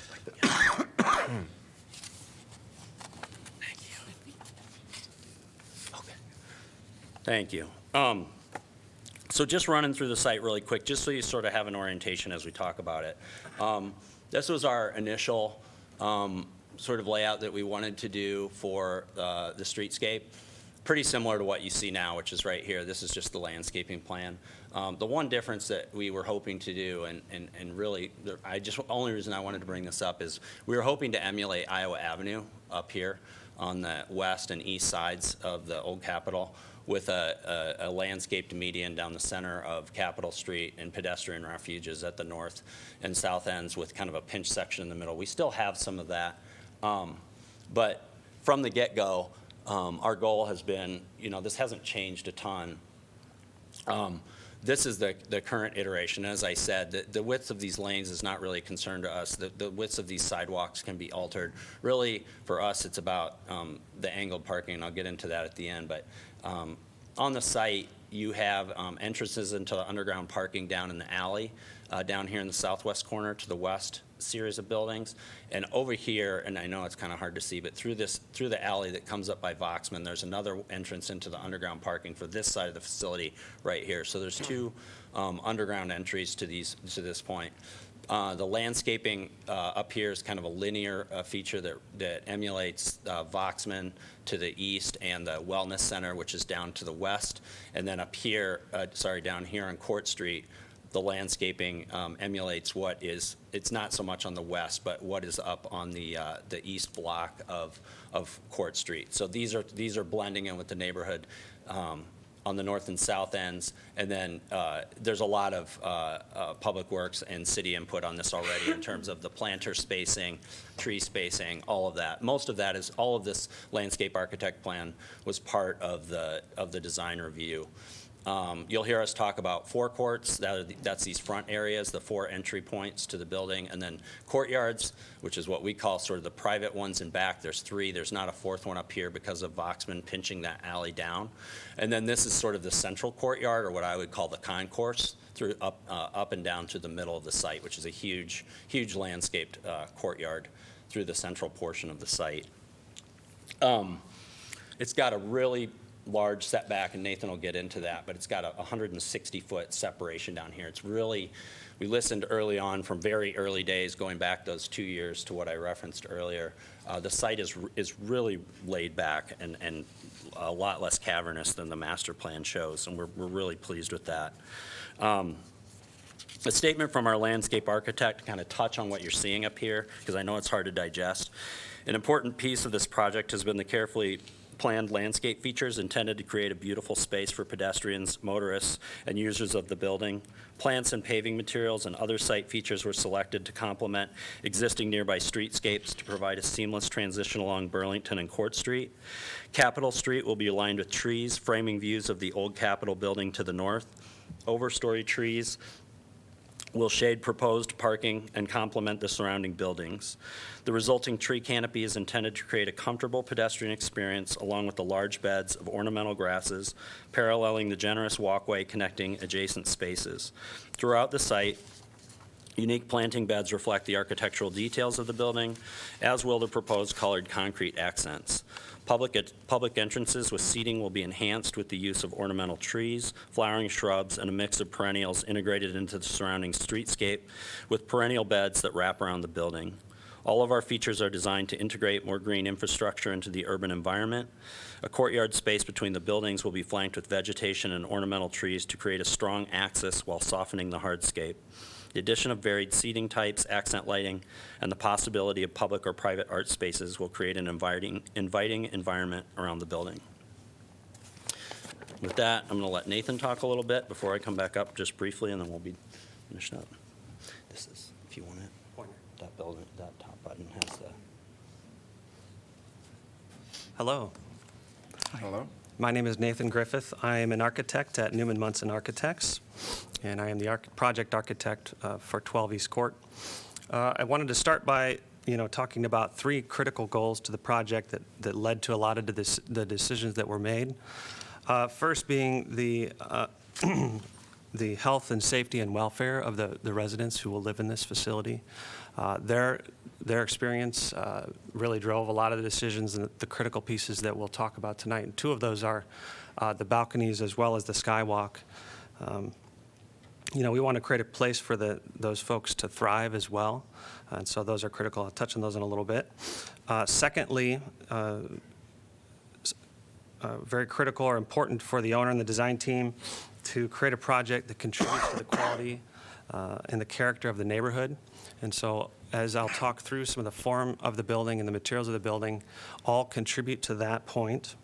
And then thirdly, an enhanced pedestrian environment. We spent a lot of time working on the lower levels of the building and how the building touches the ground to make sure that it's a quality development that rises above those around it and really does create that enhanced pedestrian environment. So to start off, here's a diagram here with the master plan footprint on the left and the proposed footprint on the right. And I wanted to point out some differences. Largely, we spent quite a while to conform to the footprint of the master plan, and we believe we do. In addition, there are several things that are different, which are improvements on the master plan, and I want to point those out. A couple of them here. In the green, the forecourt areas, as you walk down Capitol Street, we felt that it was important to give relief to the pedestrian in those forecourts, as well as the sort of courtyards, so you don't, on the left in the master plan, there's these sort of U buildings with this hard edge building that would really create a sort of cavernous experience as you walk through. Moving up through the building, on the right in the dashed lines is the outline of the tower. And again, they're trying to work the massing to break it up and make the building reach to the sky in sort of these spindly fingers, rather than on the left, if those were to extend up 15 stories, those would be very chunky and massive. And then thirdly, the additional setback to the south of the site on the image on the right of the 12 East Court project, there's quite a lot of setback. We pulled the towers intentionally further apart to allow for more access to sun, kind of to the street for the pedestrian. And so here are a few images that were in your packet, and I wanted to briefly walk through them. Experiential images of the project. So top left, you're standing on Burlington and looking back to the Voxman School of Music, and you can start to see 12 East Court kind of peek up above the School of Music. A lot of the materials that we have on the project come directly from or sort of mirror the School of Music. Glossy and matte terracotta that are high quality commercial materials. They start to sort of reflect the sky in a certain way. At the top of the building, you'll see there's more glass there that allows the building to start to dissipate as it moves up towards the sky. On the right side, top right there, Burlington Street and UI Recreation Building, standing right in front of the UI Recreation Building, looking back east towards the development. You can see the tower elements with the very deep recesses. We were very intentional not to create a building that was blocky, but rather was broken up and extended towards the sky as these sort of fingers. Bottom left image, you're standing in front of the courthouse on Clinton Street. One of the things to look for in all of these images really is the way the balconies start to break up the building and soften the corners. And so you can see there, on either side as the tower goes up on either outside corner are balconies to the units. And then the bottom right is kind of moving closer towards the development. We've got this sort of grounded, slightly darker material with all sort of non-residential spaces on the meeting the street. Plants, a lot of different plants to soften the building, as well as screening elements to give layered effect. All things that we're using to make a better pedestrian experience. A few images as you walk through the development on the top left there. Rob had mentioned a lot of the plant work and really making an attempt to make it feel like a green and lively place, softening the building at the ground, and so where the building meets the ground, being intentional about where plants are, as well as the color of the plants and things. On the top right is an image of the central courtyard, looking back towards the east with, on either side, opportunities for kind of graphic panels, as well as on the bottom of soffits there moving away from the image. On the bottom left is an image looking back at kind of the forecourts and how you enter the building, and you can really see the landscape elements and how they reflect the building. And then the bottom right is an image looking back west, which shows the two buildings and how they come together. So, one thing to note here, the connection between the two buildings looks very small in the image, but is actually very large. It's actually taller than this building. It would be taller than the parking garage across the street. It's 40 feet tall, so as tall as a 4-story house, 48 feet wide, and 48 feet deep. So it's actually a very large space. So I wanted to touch on a few specifics of the skywalk area as well as the balconies, and just kind of point out some obvious stuff. So the skywalk is located off of the 4th floor and connects the east-west building. It's not right on Burlington. It's actually stepped back from Burlington. The image on the right, you can see the old Capitol there on the bottom of the image in the distance, and the skywalk kind of shooting above it. So we were very intentional with the materials here to create something that was skeletal and might start to dissipate in the sky and be transparent. The skywalk is very critical to the success of the development in that it provides a safe sort of passage between the two buildings. Without it, tenants and folks will walk through or outside and not have easy access to the amenities in the west buildings.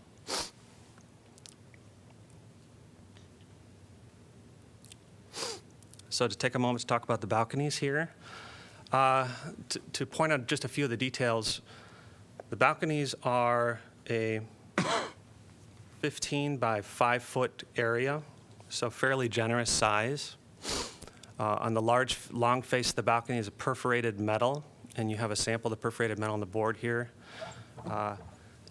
I wanted to put an image on the right of an actual project that was built of that perforated metal and how you might experience, or how the experience will be from the street and from within. On the top right is an image that shows you that what that perforated metal does to the development. It adds layering to the facade. It helps soften the corners. Move your eye to the top left of our development. Now imagine without those balconies, without that perforated metal, the building becomes much more clunky and sort of less solid, more hard. And so we feel like that design element alone does a lot for softening the building, making it approachable, pedestrian friendly. On the bottom right here is the perforations from within the unit, again allowing views from within the unit. We feel like the balconies are critical to the success of the project, the health, safety, and welfare of the folks who are living there, access to, we feel like there's a necessity to have access to fresh air and just to be able to step out of your unit and get some sunlight. So. And then in addition, on the short side of the balconies is a metal mesh guardrail. It's a mostly transparent material, and again, we're being sensitive to the layering of the building and the way that it's transparent. You can see on the image on the right a project in Austin, Texas, that uses the same material that we're proposing. So from the ground, it becomes very transparent. In 12 East Court, we'll offer to the sort of layering and softness of the building, but then also provides for the health and safety, welfare, access to light as well, and fresh air. That's all I have for you.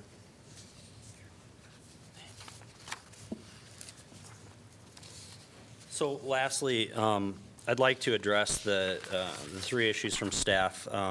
As Jeff mentioned, two of those planning and zoning recommended keeping in the project. And actually, I would say in regards to Capitol Street, this is in my opinion, but from planning and zoning, I think they were generally supportive of the angled parking on Capitol Street too. I counted 4 of them that expressed that they didn't particularly care which way the parking was. So, but regardless of that, the reason that each of these items is important to us from the design team's perspective and from the owner's perspective, in regards to the Capitol Street parking, the reason that is important to us is for the local businesses. The vast majority of the project doesn't have and doesn't require anything to be at the ground level other than residential. And we don't have a lot of things at the ground level other than residential. There's a handful of things. There's about 1 in each. There's one up here. There's a little cafe. There's a rooftop restaurant. There's an office down here, and there's an office down here. And the vast majority of this stuff is student amenities at the ground level. And because of those few entities that are going to exist there outside of the students, particularly this rooftop restaurant, and I can tell you our office is right here. This is always full. This parking is always full. And the owner feels like 20 versus 40 stalls in here shouldn't make or break the project. The project is already incredibly underparked, and I don't say that in a negative way. I say it in a good way. It's got an incredibly low amount of stalls for it, for such a size, which is great. It's very walkable. But these 20 stalls, in the opinion of our team, can really benefit the few entities that are going to be in this facility. We feel like the street can still be designed in a way that does all the things the city wants it to do. We just have a differing opinion on that. The thing I would say in regards to Washington, and I like Washington Street, is that is a downtown thoroughfare that is all businesses, and that is not what this is. And so that's another reason why we feel like you could justify this being a different sort of a feel while still getting all of the same landscaping and everything else to it. In regards to the Skywalk, safety and amenities are the two big reasons that's incredibly important to the team. 365 days a year, 24/7, having safe and secure access between the buildings, not having to go outside to traverse over to whether it be a friend's unit, or if you live in this southeast corner and you want to travel up to where vast majority of the amenities are. And when I say the vast majority of the amenities, I'm talking about the pool, the workout area, the wellness center, all that stuff. All the student-based stuff is spread throughout the facility. But in terms of all the other things, they're all up here. They're in the high visibility spot on Burlington for good reason. And if you live over here and you want to travel to that, not only, there's two reasons we feel that's important. It's safer to be able to travel over there on the Skywalk, but it also kind of provides equality amongst all the people who are renting from this space, being able, any of them having the same access. But it's also more, it's more energy efficient. The amount of traffic that will be traveling between these buildings on foot traffic, all the doors opening and everything else to get to those amenities will be tremendous. And we just feel like it's an important access to have, an important amenity to have, sorry. It's designed not to block the view. We originally had it up here when we talked to the university. It was mentioned earlier. We talked to them about a walkway across Burlington going over to the Siemens Center, and then there would be a skywalk here. And we designed the building to accept a skywalk the same way that Voxman has one. It has the capability to accept one up here, with the thought being that traversing Burlington would be safer for them to cross, and we would do some kind of a public-private dual walkway here that would allow folks to traverse that. But hearing what the city said and hearing the things that you did earlier, we backed it up, we raised it up, and we put it back in here because and we designed it to be kind of spidery and transparent so that it doesn't block very much of the view shed. The amount of travel up here that would be blocked, where your view would be blocked, is pretty minimal. And we estimate that it'll be back here more towards the sheriff's office, or the jail, sorry. Lastly, in terms of the balconies, I think the balcony amenity goes without saying. I hope it does for some of you, but fresh air is more healthy and appealing. It's been proven in numerous studies. The units are more rentable and more appealing if they have balconies and outdoor spots. The enclosures were put in because we met with ICPD twice and met with city staff multiple times on it as well, and we heard what they said. We wanted it to be more safe, but also it can also provide architectural appeal, as Nathan described really well. I would say nearly all of the other mid-rise and high-rise buildings in town have them, and I feel like it's odd to single out this building to not be able to have them.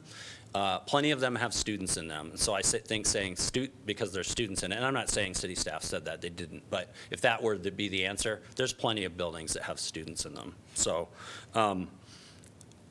I think it's a really important thing to not make the building functionally obsolete. We all know that this is geared towards students. That's been the intent since day one. However, the building will live 100 more years, 100 or 100 plus years, and we don't want it to become functionally obsolete. Should people come forward if this thing is allowed to start, maybe the upper 4 floors get rented out to as sort of a higher end. I don't know. The project is so large and we have so much stuff to do that we need to figure those things out. Or maybe in 30 years, less student population lives in it and more retirees come into it, or something to that effect. The important part of that is that the balconies you can't get them back. If we take them off the building, that's a decision that we're done with. So we feel it's incredibly important towards the quality of the overall product. That's all I got. Can you Thank remind you. me again, which floor is the Skywalk at? It's on the 4th, right? 4th? The 4th? Yeah. Mm-hmm.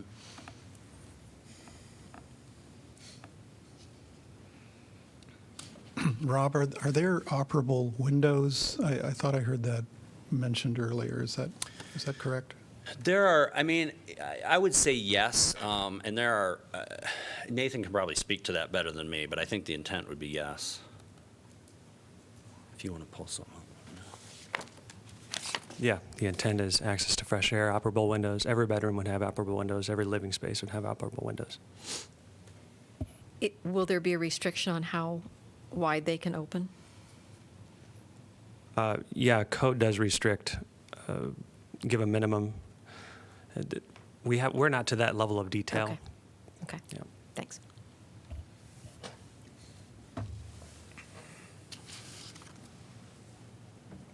Any other questions?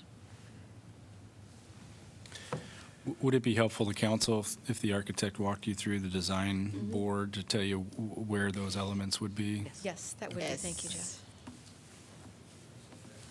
Yeah, So how am I going to do this? You can come over here.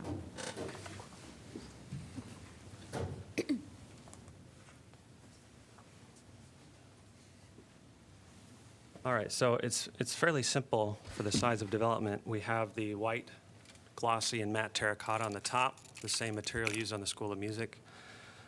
Darker terracotta, which is used on the base of the building as well. That gives a slight texture that is more pedestrian-friendly as you approach the building. Also, on the upper kind of top of the building next to the terracotta is the corrugated white metal here to offset the building, give a little more shadow and help that dissipate into the sky, as I had talked about. These two materials down here are the balcony materials, so perforated metal on the long side of the balcony and then the metal mesh on the short side. So fairly simple.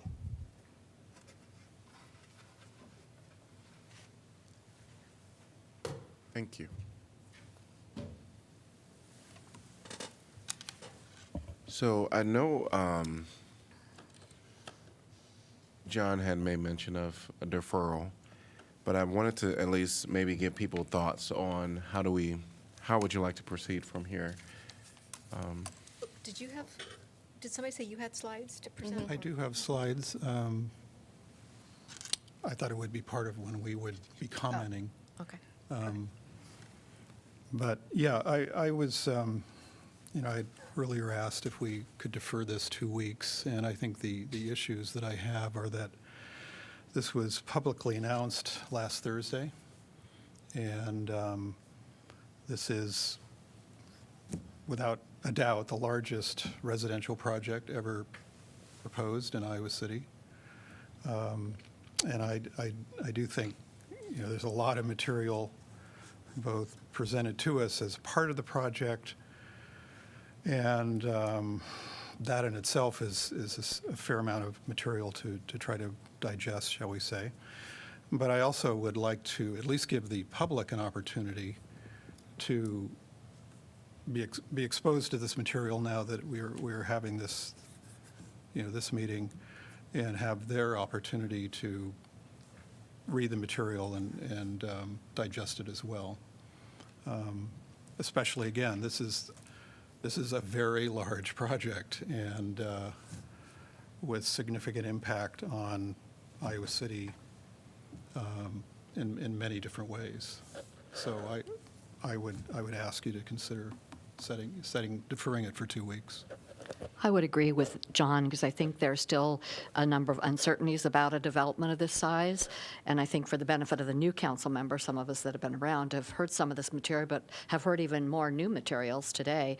And as John said, the public needs to weigh in. And I know there's difference opinion, which circles you run around in, who likes it and who doesn't like it. But I just would agree that we not vote on this resolution tonight, but take some time to give some thought to such a major decision on a project that the developer says is going to be around for 100 years. That's a long time. Yeah, I'm not opposed to a deferral for 2 weeks. I would really like to make sure that we all, do our reading and homework and stuff in the next 2 weeks so that we are prepared to move forward and not make this any kind of extensive deferral. But I would agree with two new council members who, haven't seen and been involved in as much of the discussions. The only other comment that I would have to that is I would, though, like us to have a full discussion as much as we can tonight to hear what questions or concerns that we each have. One, to give staff and the developer opportunity to come back and answer those in 2 weeks. And then I would very much like not to extend it beyond that 2-week period. Also, I'm not opposing to the defer, but I think this project is long time. A lot of people know about this project. It's not something new, even though it announced like 2 weeks to be on the agenda. I understand, but Iowa City people was talking about this, whether they oppose it or they agree with it. They've been talking about this for a long time, and but I'm not opposing to The other thing, too, I would mention is we do have this meeting coming up with the student government. This is being presented as a student-oriented development, the largest of its kind in the history of Iowa City. So it, at least, again, provides an opportunity for the students to provide us with their thoughts on it. So I think, With the motion, you wanna? well, I think we're going to continue with discussion if everybody's okay with that. Yeah, I'm going Council discussion, I think we may not have any public comment, if that's okay. Yeah, I think that makes sense, just to get something on the table. I'll just start with the skywalk. I am comfortable with keeping the skywalk.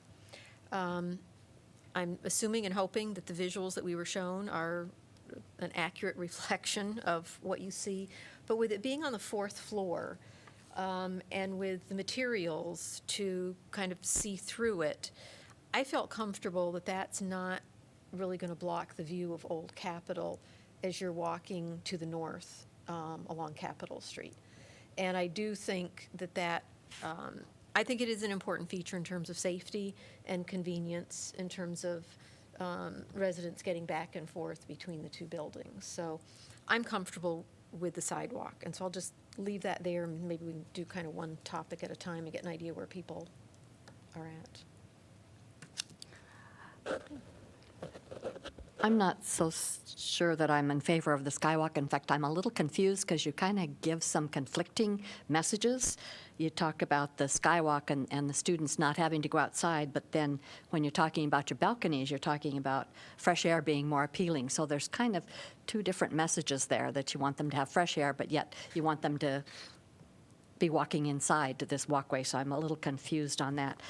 I do want to say, though, what I like about this project, I'll start with something positive here, maybe give you a little bit of good feelings, was I was really pleased to see all the thought and planning that went into assuring that this development would be a safe and secure place for its residents. Because I appreciate and thank the UI student government folks, Austin over there, pay attention, with the surveys that they've done regarding student needs, wants, and concerns about student housing in the area. And the need for security was always high on the list, listed as a major concern. So I think that is a plus for the department, and I applaud you for that, and maybe go along with some of the city staff's concerns with that and guidelines, because that will be good. But in those surveys, I don't recall the students talking much about amenities like rooftop restaurants and study areas and gyms and swimming pools, or even luxury type of apartments. So I was a little concerned about that as far as what type of student population you're really aiming these for. But those are kind of my major concerns. Well, Susan mentioned the skywalk, which is, I have some other comments that sort of step back a little bit from the project and look at it from, some of the questions Jim had raised in his letter of how does this project respond to our carbon, reducing carbon emissions in our climate action plan.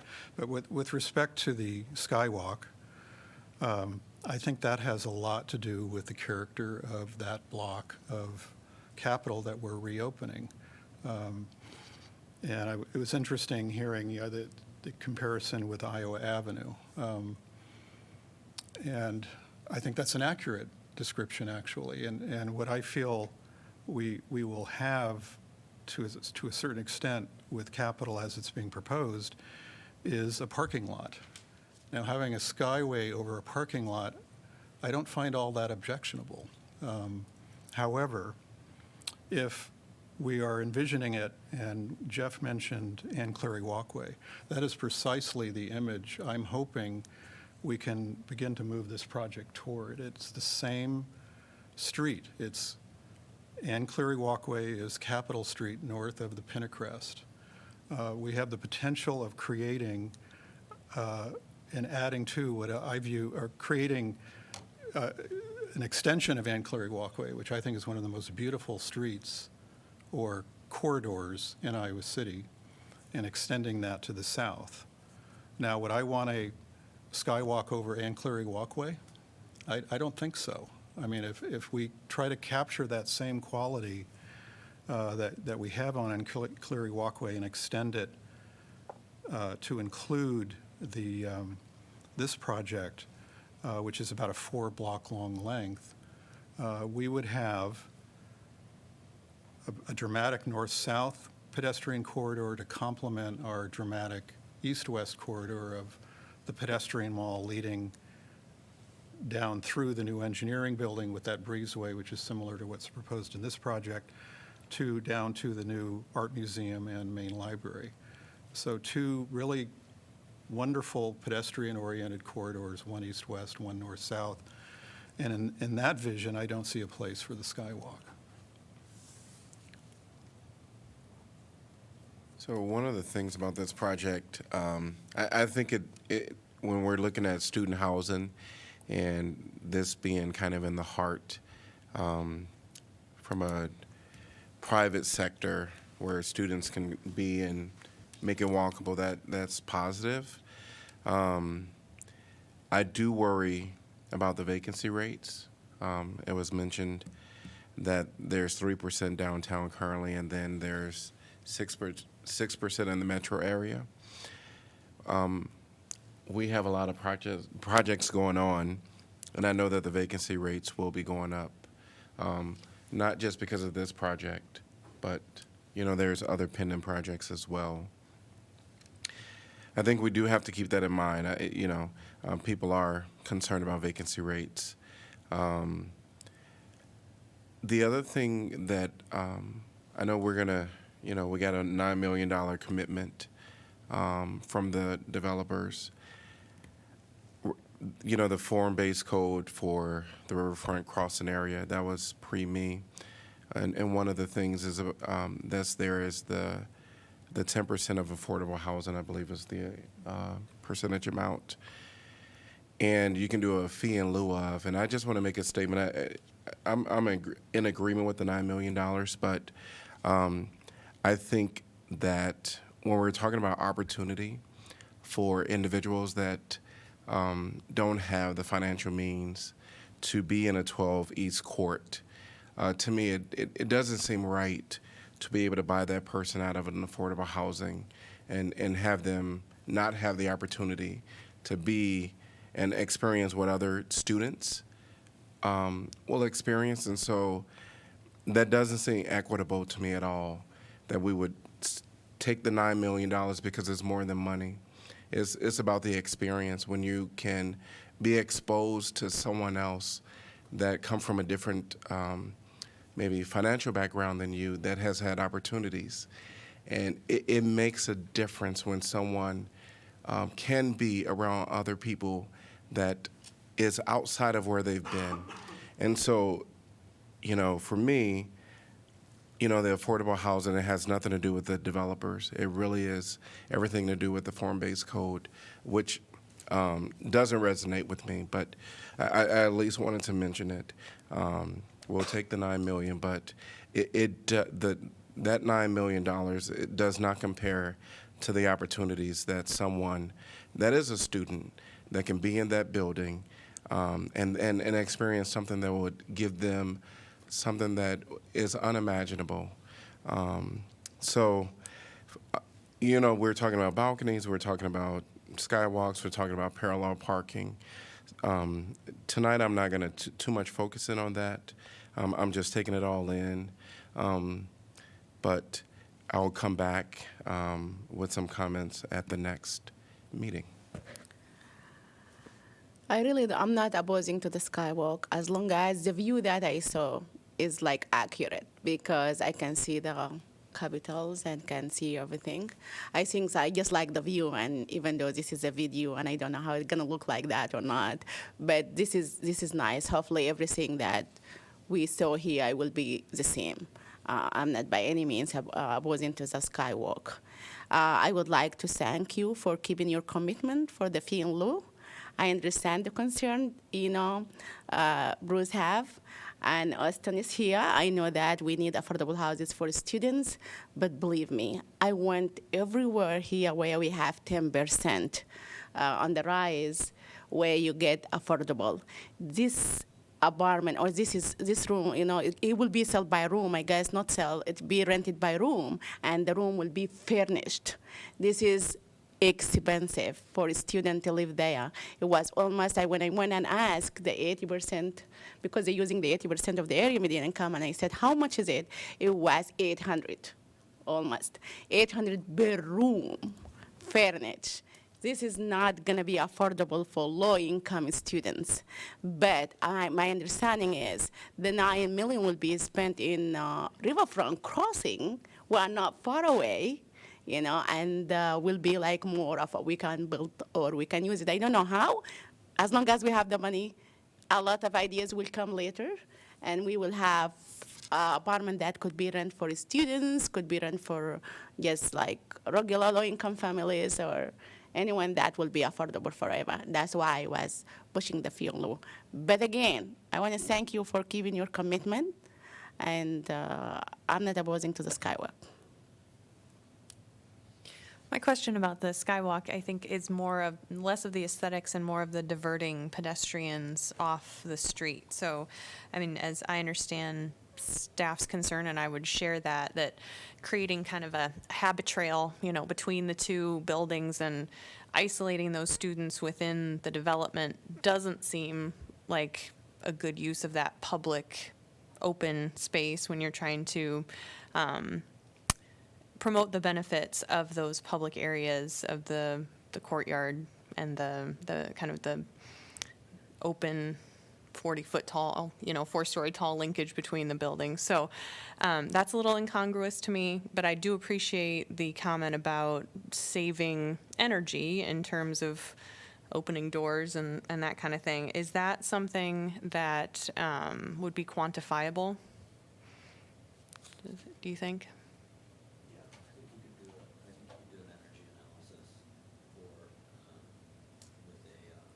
We're going to need you to go to the mic. I'm sorry about that, and Thanks, reintroduce yourself.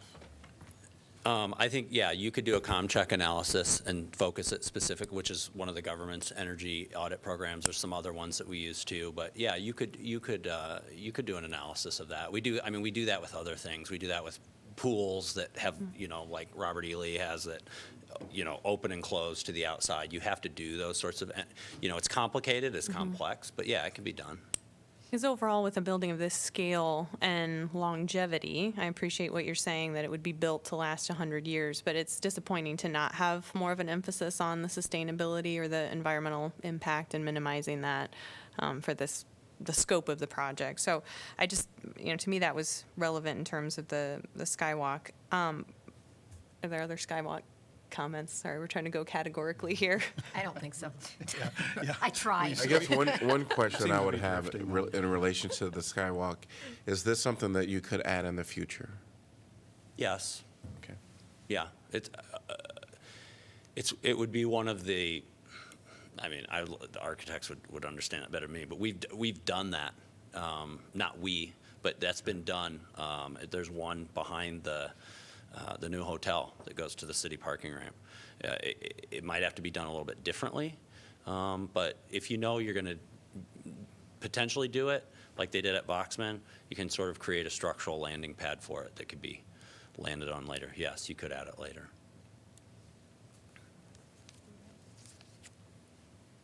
I don't have a comment on the skywalk at this point, but on the parking issue, the development is directly catty-corner to an existing large parking structure.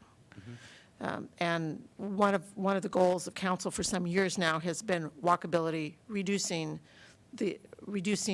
number of cars, reducing number of trips, and creating real walkable spaces. The Ann Cleary walkway's been referred to a couple of times.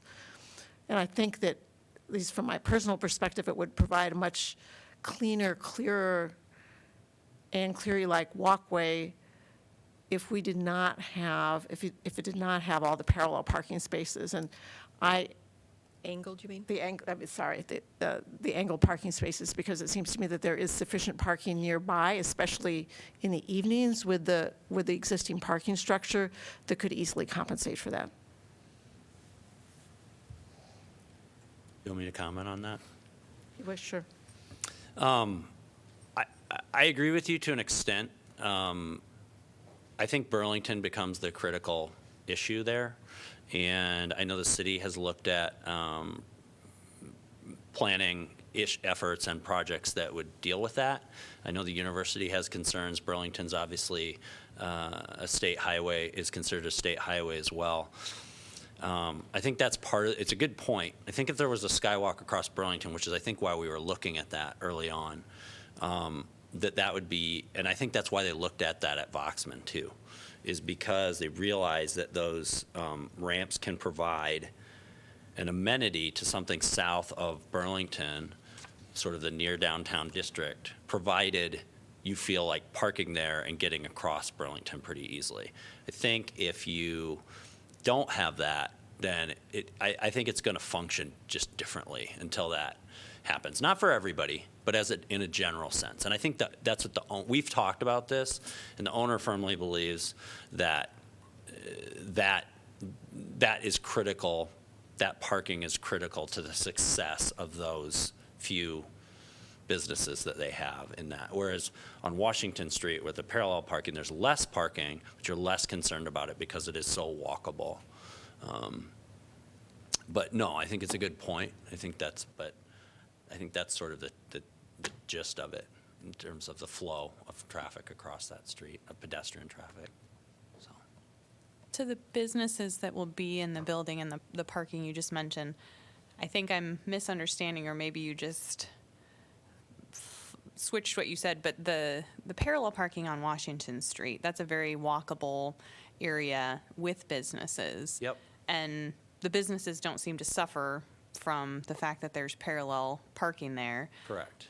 So I don't think it makes sense that then having angled parking is necessary for the viability of the businesses. Sure. Well, I think that this is not downtown, so you're not going to have I don't know. I can't speak for the owner. I mean, I can speak on. I'll speak to their thoughts as well as I can. But I think that they feel that since this is off of downtown a bit, and is going to be critical for the success of those businesses to be able to have drive-up customers. So those businesses won't be oriented towards people who live in the building or within a walkable vicinity? I think the cafe, I have no idea what the plans for the restaurant are, the type of it. I would guess something similar to the View. I can tell you that's not really oriented towards student traffic. We see it. Our office is right there. That pretty much is like a post 5 o'clock crowd that kind of arrives once the students leave. And I Also think not angled parking there though, right? the Clinton Street, if you look at the master, I should remember because we're right next to it, but there's not much parking, period, on Clinton. It actually is, I can speak to the master plan of Clinton Street on that block, and the master plan shows angled parking on that block, directly adjacent, because I was actually going to show the master plan of that, because I don't remember what cut it is, there's a GG or an HH cut right through that block, one block over from this, and it shows angled parking in the master plan with bike lanes. So, and that is, as Jeff mentioned earlier, Madison and Clinton are designated as the primary cycling route thoroughfares.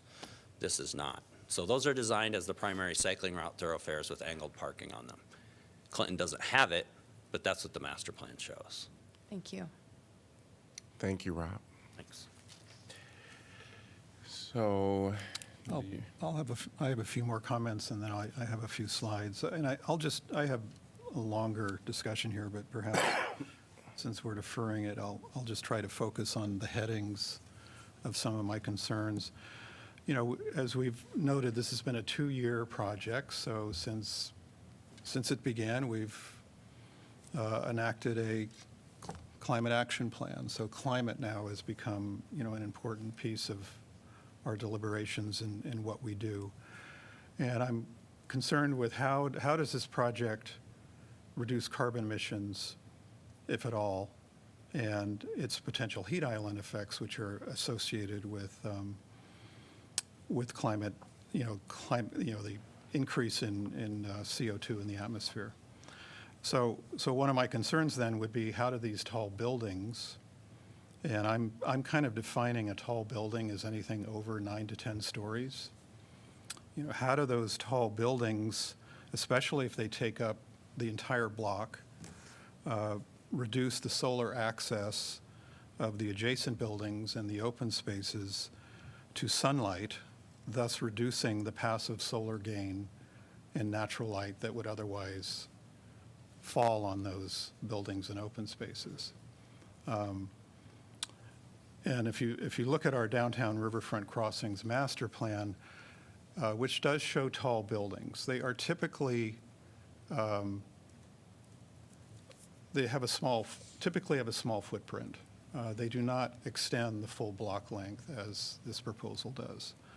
And that's not uncommon where cities pursue tall buildings. They realize that the value of them, especially with residential buildings housing residents, that it's preferable in many ways to have tall buildings have smaller footprints so that they maintain views across the cityscape.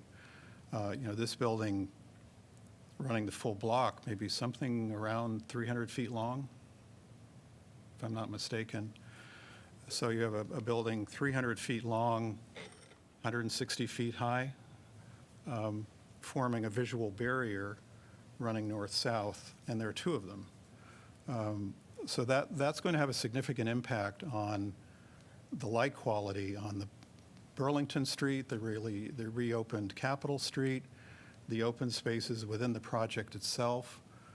And in a certain respect, the project itself will be having that impact on itself because it's two discrete buildings. So the carbon aspects of this project, I think, because of its size, are a concern to me. I would also, and I think this was brought up in the presentation, how adaptable will this building be over its lifetime to different forms of occupancy? This is even, I would argue, a privately owned high-rise that's student-oriented is itself a new building type to Iowa City. I mean, we have the Rise. This would be similar to the Rise, but larger in size, with it being two buildings.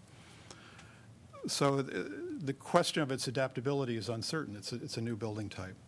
We also have, as many people have noted, in terms of the student housing market, we're facing considerable uncertainties, both in terms of the increased supply that's coming on board, the concern that by the end of this decade there'll be a significant drop in the student population, and also that the University of Iowa is still considering housing its second-year students. So all of those things could have an impact on the demand for student housing in Iowa City.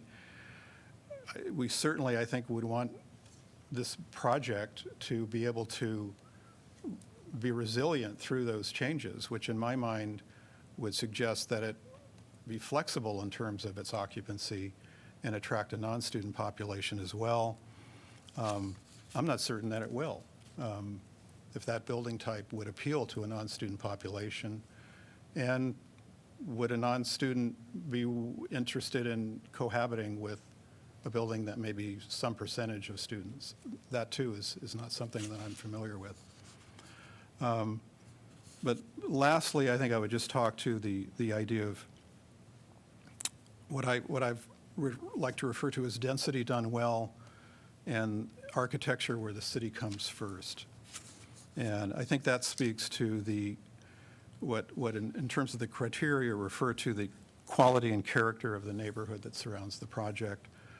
And I would like to try to articulate that a little bit further by saying that, building a great project, which is defined in this case by the buildings and the streets, require that each building along its length excel in its own right, is of an appropriate scale, respects the adjacent open spaces, buildings, residents, and businesses, and contributes to a safe, comfortable, and interesting pedestrian environment.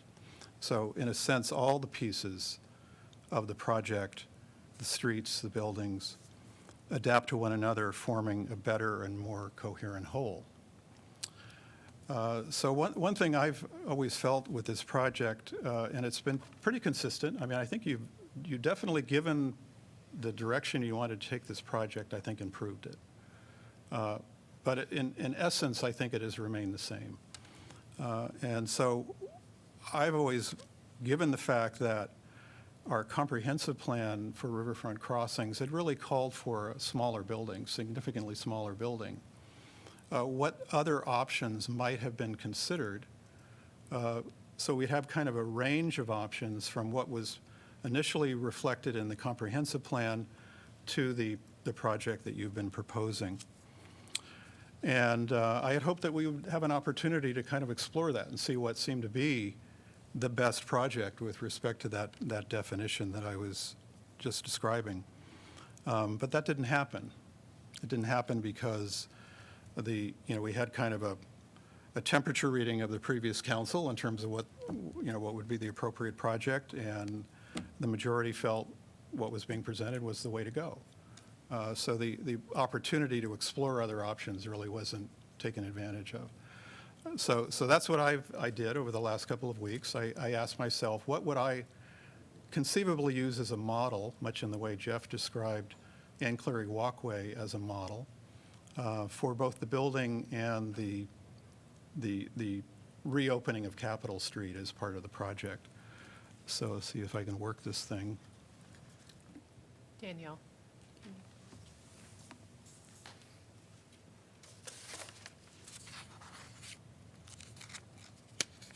Oops.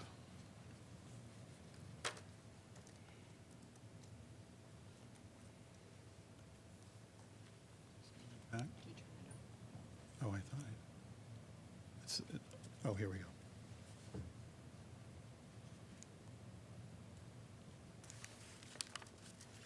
Okay, so as I was saying, I was kind of trying to look for models of student housing that came closer to the vision as described in the Downtown Riverfront Crossings Master Plan that might give us suggestions as to how we might move forward on this project, or some of the qualities and characteristics it might have. And so this first project is in Seattle, Washington. It's student housing for students at the university. Student residents have been reside in really what's a student residence district west of the main campus. And this is a project representing two residence halls, Maple and Terry Halls. And it was done by the same architect, but as you can see, the buildings are different. So that along this streetscape quality, there's some differences in the architectural character. The architects mapped this in terms of the solar access issue. The architects mapped the sunlight patterns on each facade and varied the window sizes accordingly. So there was a little bit of a difference in the facades driven by the question of solar access. You can also see how some of the windows are operable, can be open. And then in terms of the space between them, you have a public plaza framed by the 7-story buildings that serve as a pedestrian corridor that extend the ground floor activity and into that outdoor public space. The second one is in Los Angeles. It's called USC Village. And in a similar way, a student residence campus, which is actually 15 acres, so it's a much broader mixed-use project. But the buildings you see in the image are of the student residential component of that project, and it too is framing a pedestrian corridor linking the town center of the mixed-use development to the USC campus and providing a linkage between the two. And all of that sort of reminded me it was interesting that Jeff brought up Ann Cleary Walkway, because I think that's kind of our local expression of these same ideas that I found in the Seattle project and the USC project. And I included this image because it sort of shows the extent of the Ann Cleary Walkway with the Pinacrest at the bottom of the image. But it also shows the Papa John Business Center to the east of Ann Cleary along Jefferson and Clinton. And it has an interior courtyard that's open to the south, and it's bounded by the surrounding buildings, but the buildings are of a relatively low height, so it ensures that that interior courtyard has maximum sunlight. I haven't been in that space, but I understand it's a very beautiful and well-used outdoor space. But here, sort of like with the student residence, is kind of the image of Ann Cleary Walkway looking south toward Old Capitol. You can see it framed by the trees.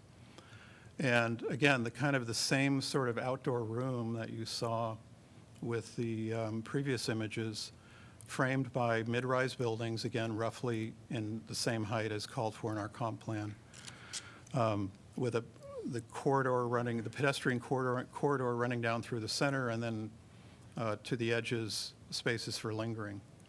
You know, as we've been saying, there are going to be, whatever the size of this project, easily over 1,000 students living in it.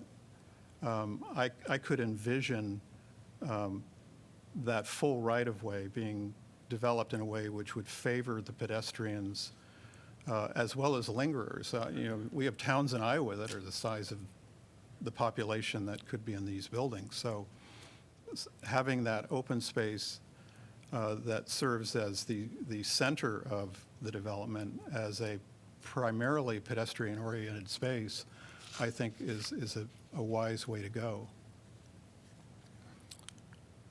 And then as you move forward on that same space, the same qualities are maintained.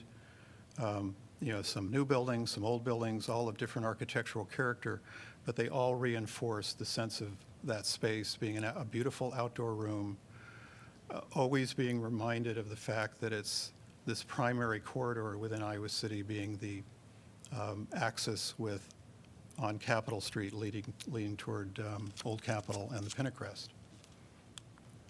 And then once you pass through the Ann Cleary Walkway, you see the Pinacrest itself with McBride and Jessup framing the space.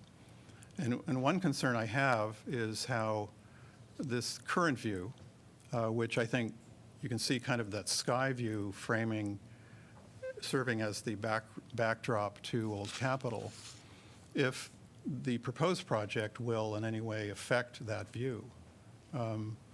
I tried to do some rough calculations, and it appeared to me that the height, the top of the elevation of the proposed buildings would be a little bit higher than the dome. So I'm not, sure how that will impact this view or other views looking south. But this, for me, is one of the iconic views of Old Capitol. One unique thing about the Capitol right-of-way, unlike Iowa Avenue, is you can occupy it. You're running right down through the center of it, and rather than being on the edges as you are on Iowa Avenue. So it's the side elevation, it's not the frontal elevation, but I think the view of it is still an important one in Iowa City, and I would hope that the project would not diminish it. This view, I think, is more significant than the view looking north from the project area, partly because it's on the same elevation. The ground elevation is similar. So I would just end by saying that the Cleary Walkway emerged over decades through a series of coordinated actions that have given us one of Iowa City's and the University of Iowa's most beautiful spaces, and that how can 12 East Court contribute to what is already a wonderful corridor? It's aligned on the same axis, could extend it, as Jeff was describing, further south. and be an extension of this truly remarkable kind of pedestrian-oriented north-south corridor that runs through Iowa City. So those were some of my thoughts. Again, I'm kind of trying to expand our thinking about the potential of the project. Danielle, can I ask you a question, please? When I'm looking at the table number 1 that has the summary of the bonus height request and reading the text, my understanding is that any height transfer based on the public right-of-way has to be approved by council. Is that correct? That's correct. It requires a level 2 design review. Okay. And that's the same for the historic preservation? Okay. Correct. So the student housing bonus that in this table shows to be floor number 15 is the only one that doesn't require, if it weren't the 15th floor, it would, am I right, that theoretically this could have been done in a different order? Floor 9 could have been student housing? If the project had only added 2 additional floors total to its base max height, so if it had only been 10 stories tall, it would not have required automatically level 2 design review. This had a condition placed on it that the Planning Commission wanted to see it back again. So Okay. disregarding that Yeah. just 2 floors would not have required it, and student height bonus would not have required level 2 design review automatically. Okay, thank you. Okay. I appreciate all of your comments, John, and the context, in terms of the Ann Cleary walkway and those visuals. For me, I feel like, and we have a new council, but I feel like we did a year or more ago give the direction that we were, as a whole, not every single person on council, but as a majority of the council, that we did give the direction to the developers that within certain constraints, we were looking favorably at the 15 stories. And so one of them, Maz, you were kind of the fourth vote, and part of that was the 100% fee in lieu of. And I realize we don't have the same full council here as we did at that time. But from that history and from those public discussions and from what and obviously developers understand they take risks, elections happen, et cetera. I certainly feel compelled to continue to give my support to the 15 stories. For me, there are a lot of pieces that we still need to decide on that I guess I had hoped we could have a little bit more discussion on tonight in terms of, and maybe part of it is backing up from that is the 15 stories. Are people even going to support that? But I think to wait until 2 weeks from now and try and walk through skywalk, balconies, angled versus parallel parking. I guess I would say if we're not going to get into a little bit more depth on some of those issues tonight of where people are coming from, we may have a really long meeting in 2 weeks, but I think everybody needs to come really prepared in 2 weeks in terms of their thoughts on those, because those are all issues that we need to give direction to staff and the developer as to what we are going to agree to. So from my perspective, I've told you how I feel about the skywalk. I think with the height of the skywalk, with the transparency of the skywalk, I can live with the skywalk. I wasn't really sure about that. I think from a climate action standpoint, I agree that saves. I mean, when you look at the middle of the winter, and this has been a pretty mild winter actually so far, other than a couple short spells, students aren't going to want to walk outside when it's 20 degrees below zero, or even if it's 20 degrees above zero, to go to the other tower, to go back to their room, to visit friends, to go to amenities. So to me, that skywalk makes a whole lot of sense. To me, it's not in conflict with the opening of windows, because there's days when it's really nice, and in the spring or the fall, and you want to have your windows open and have fresh air. So there's two totally different reasons to have windows that open and to have a skywalk. And so to me, those are not conflicting issues. At this point, I am in agreement with staff on the parking. I know that sounds like that's a big issue for the developer and the owner, but I think the parallel parking gives us, and narrowing up the travel lanes gives us more room for the sidewalks. And as many people have said, we are going to have lots and lots and lots of pedestrians in this area. And so to have wider walkways, and while it's not designated as a bike lane or bike way, there's going to be bikes there. There are going to be bikes, and there's just so much more chance for accidents with people backing out of an angled parking spot than there is with parallel parking. And so at this point, unless I can be convinced otherwise, I'm definitely inclined to go with staff's recommendation on the parallel parking. I think there's some others here, but those are some of the key ones, and I just kind of wanted to. Pardon? Oh, balconies, yes, I support the balconies. I think the screening, I like the materials, and I think to John, to your point also about flexibility of use in years down the road, I think everybody likes to have that ability to get outside from their living space.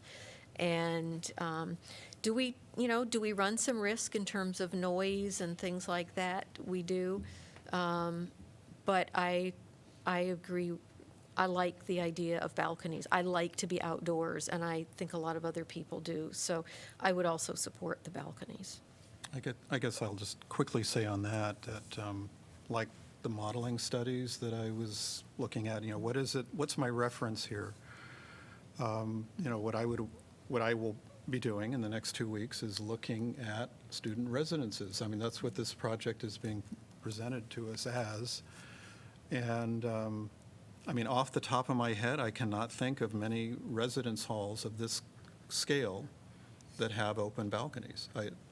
I may find them over the next 2 weeks, but when I think of the residence halls, even serving the University of Iowa, I cannot think of one, correct me if I'm wrong, that has outdoor balconies.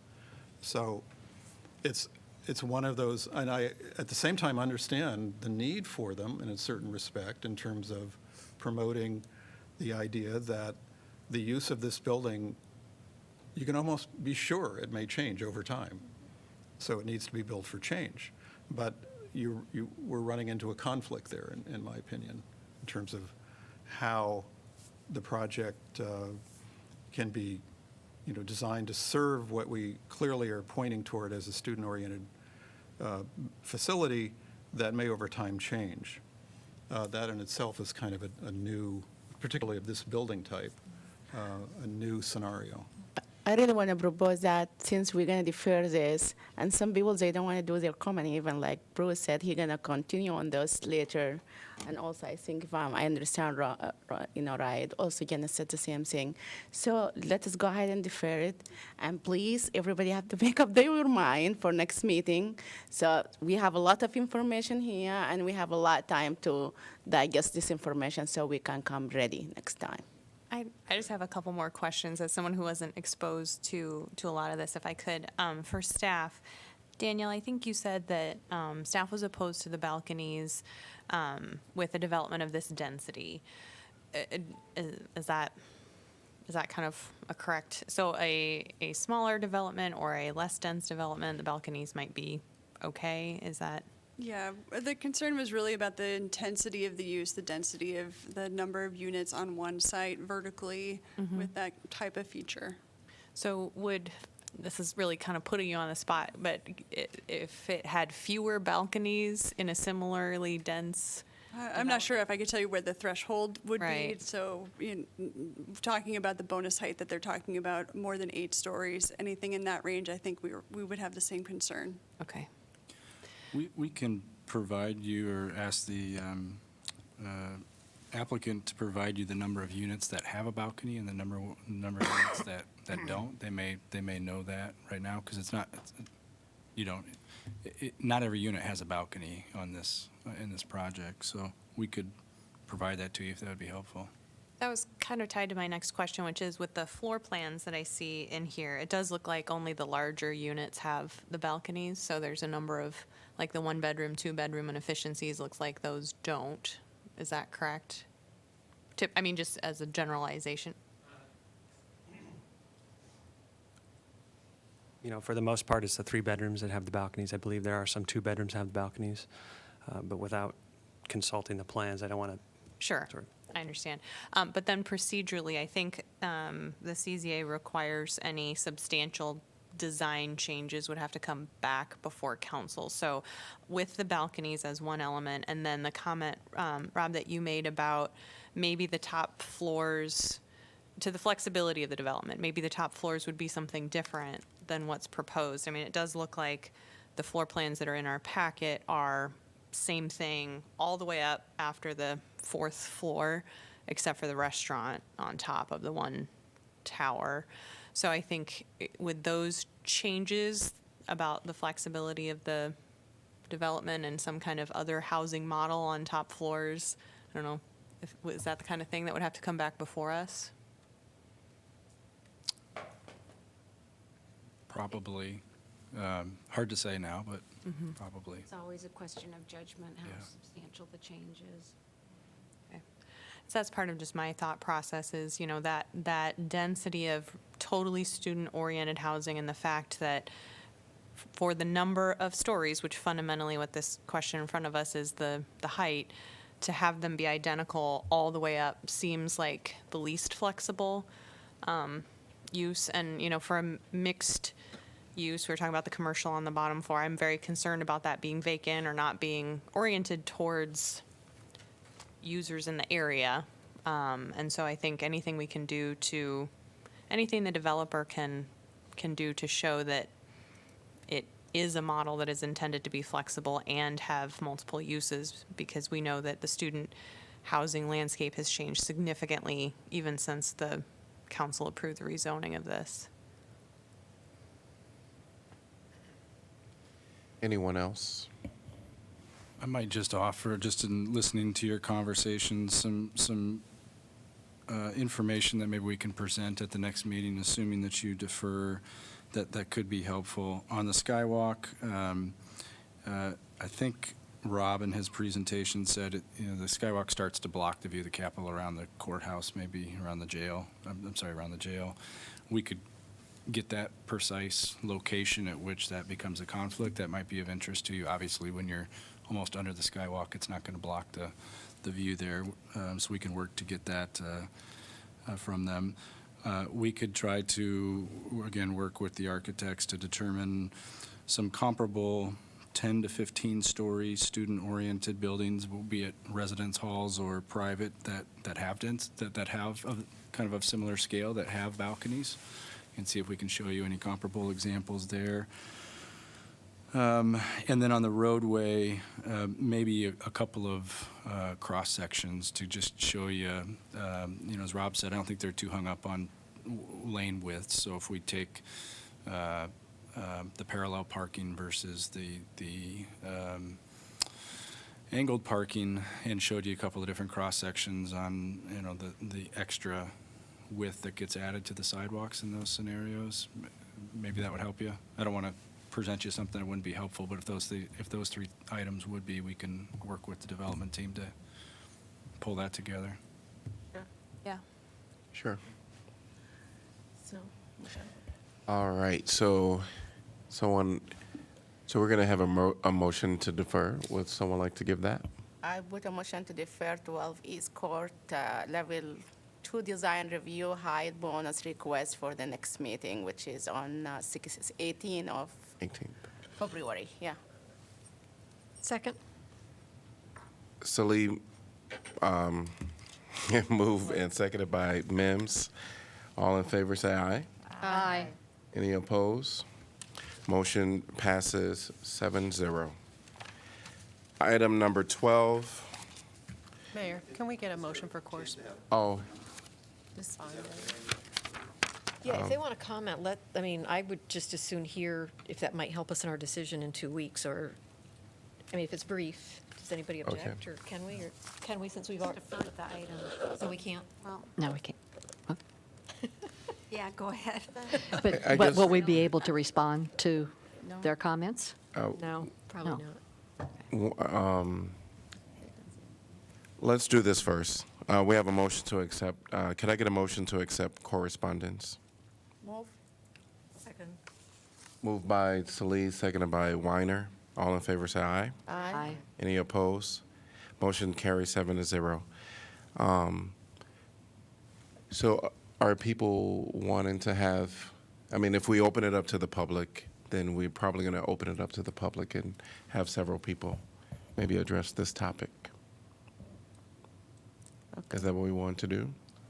I guess people were waiting. Okay, then. All right. We're going to open it up to the public and ask that you keep your comments between 3 to 5 minutes, please.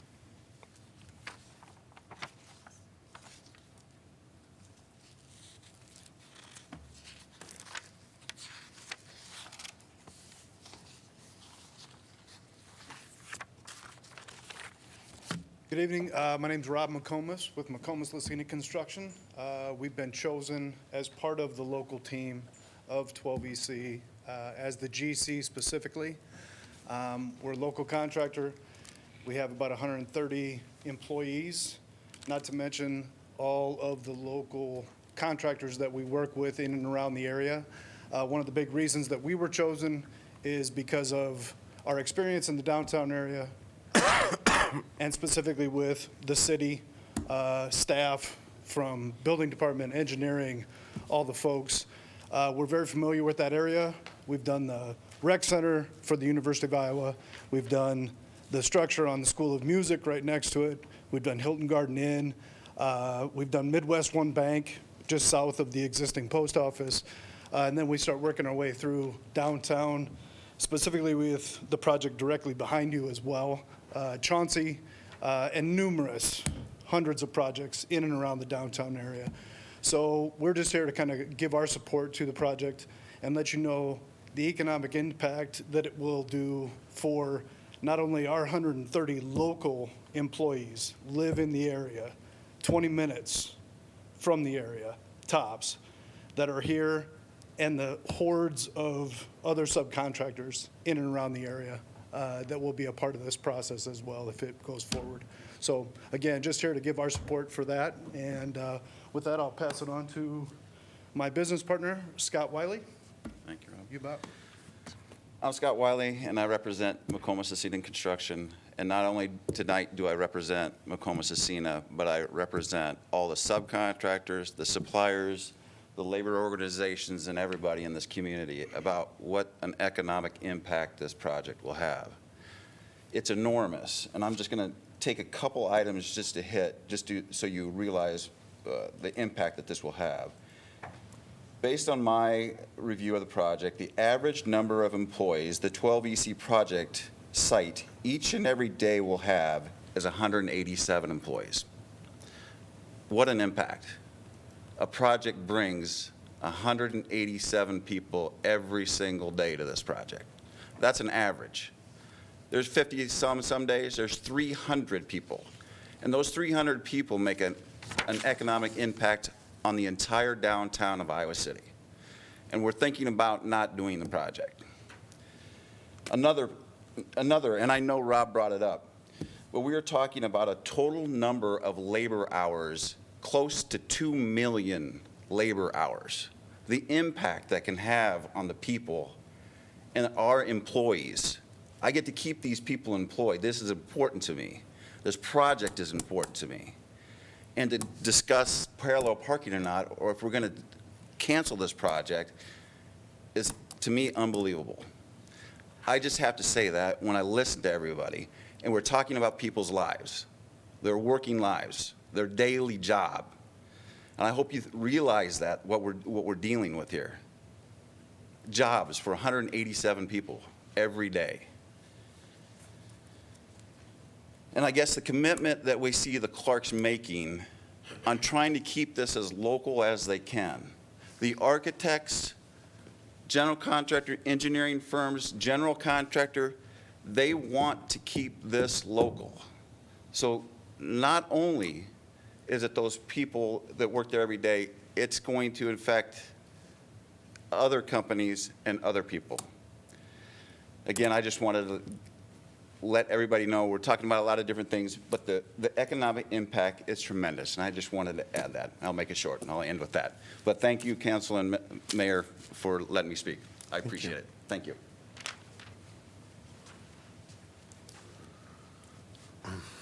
Hello, I'm Bill Gerhard. I'm president of the Iowa State Building and Construction Trades Council.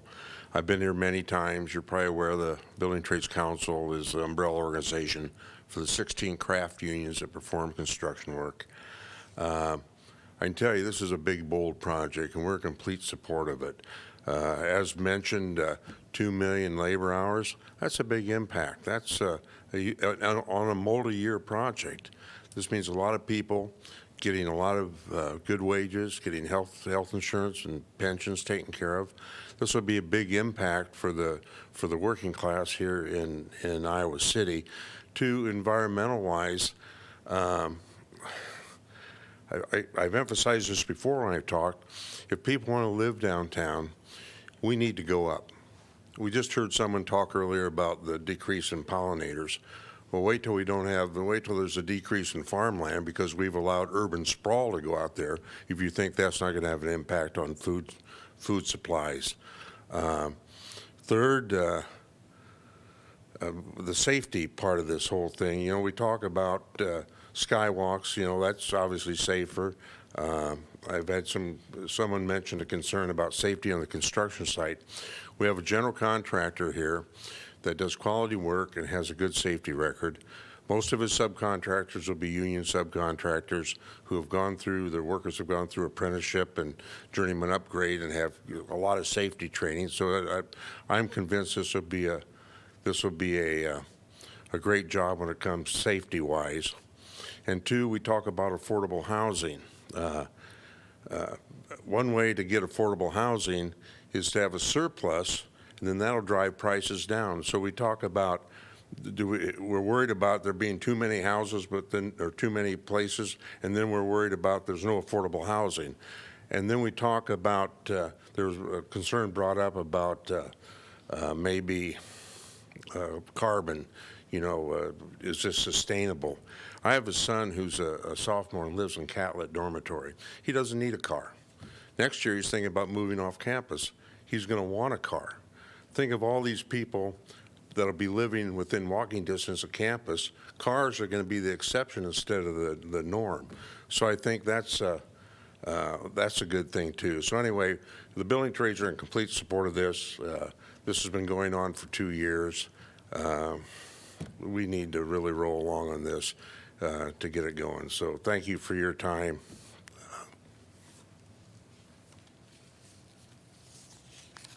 Hi. Hello.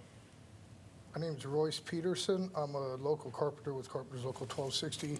I'm just going to make one point because they've touched on pretty much everything. But the one point I wanted to make is in the past we've had out-of-town developers come in and make promises and do large buildings that in turn created bad jobs and unsafe conditions and no living wages for a lot of the workers.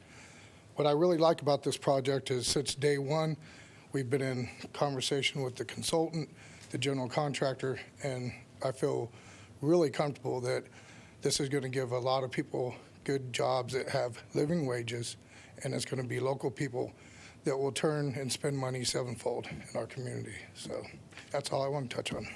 Thank you. Thank you. Hello there, Austin Wu, UISG City Liaison.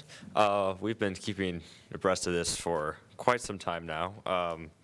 But generally speaking, UISG welcomes additional housing in the downtown area in order to improve walkability, maximize efficiency in land use, and lower housing costs.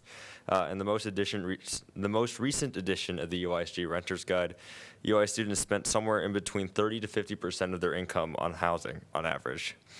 Given parental assistance for some students, this is most likely an underestimate, indicating that the majority of students at the University of Iowa experience some sort of cost burden state regarding housing. However, I'm concerned for this development that the addition of certain amenities besides study areas and courtyards could unnecessarily increase the cost of housing for these buildings. The basketball court, track, jacuzzi, restaurants, and outdoor pool decks seem especially superfluous given the proximity to metro trails, downtown, and the campus recreation and wellness center less than a block away. I also wonder about the energy efficiency of floor-to-ceiling windows seen throughout the development. I urge city staff and council to take a very active and close look at the future planning, construction, and operation of this development. The developer of this property has had a history of misconduct, poor upkeep of their properties, and a widespread perception of general disregard for their primarily student tenants. The developer of this property has also had little experience with the development of this size.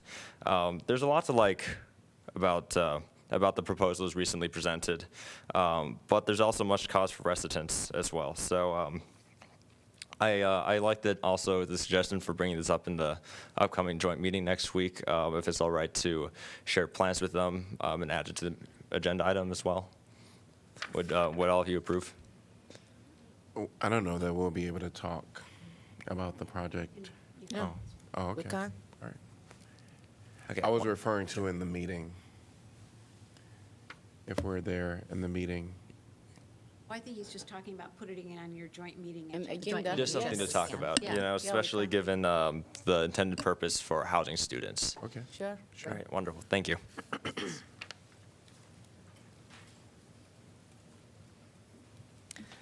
Hello again. Be Fixed Tomorrow Rise. First of all, I want to say thank you for the AT agency. I didn't catch that, and then I was texted later, so thank you very much. I should have said that in the very beginning. Just with regards to the affordable housing, I really commend you for talking about the $9 million in lieu, fee in lieu. We're talking about the riverfront crossings. My understanding is that the affordable housing there is 10 years. And so it lowers the rent only for 10 years. So sometimes I try and imagine myself, you know, sticking around for longer than 10 years, and then on year 10, being told that my rent is doubled. So I just think that there's, you know, creative ways.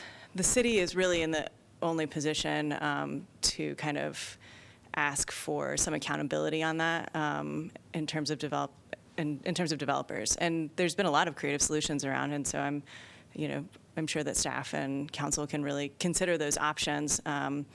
And yeah, so I really appreciate you thinking about the affordable housing.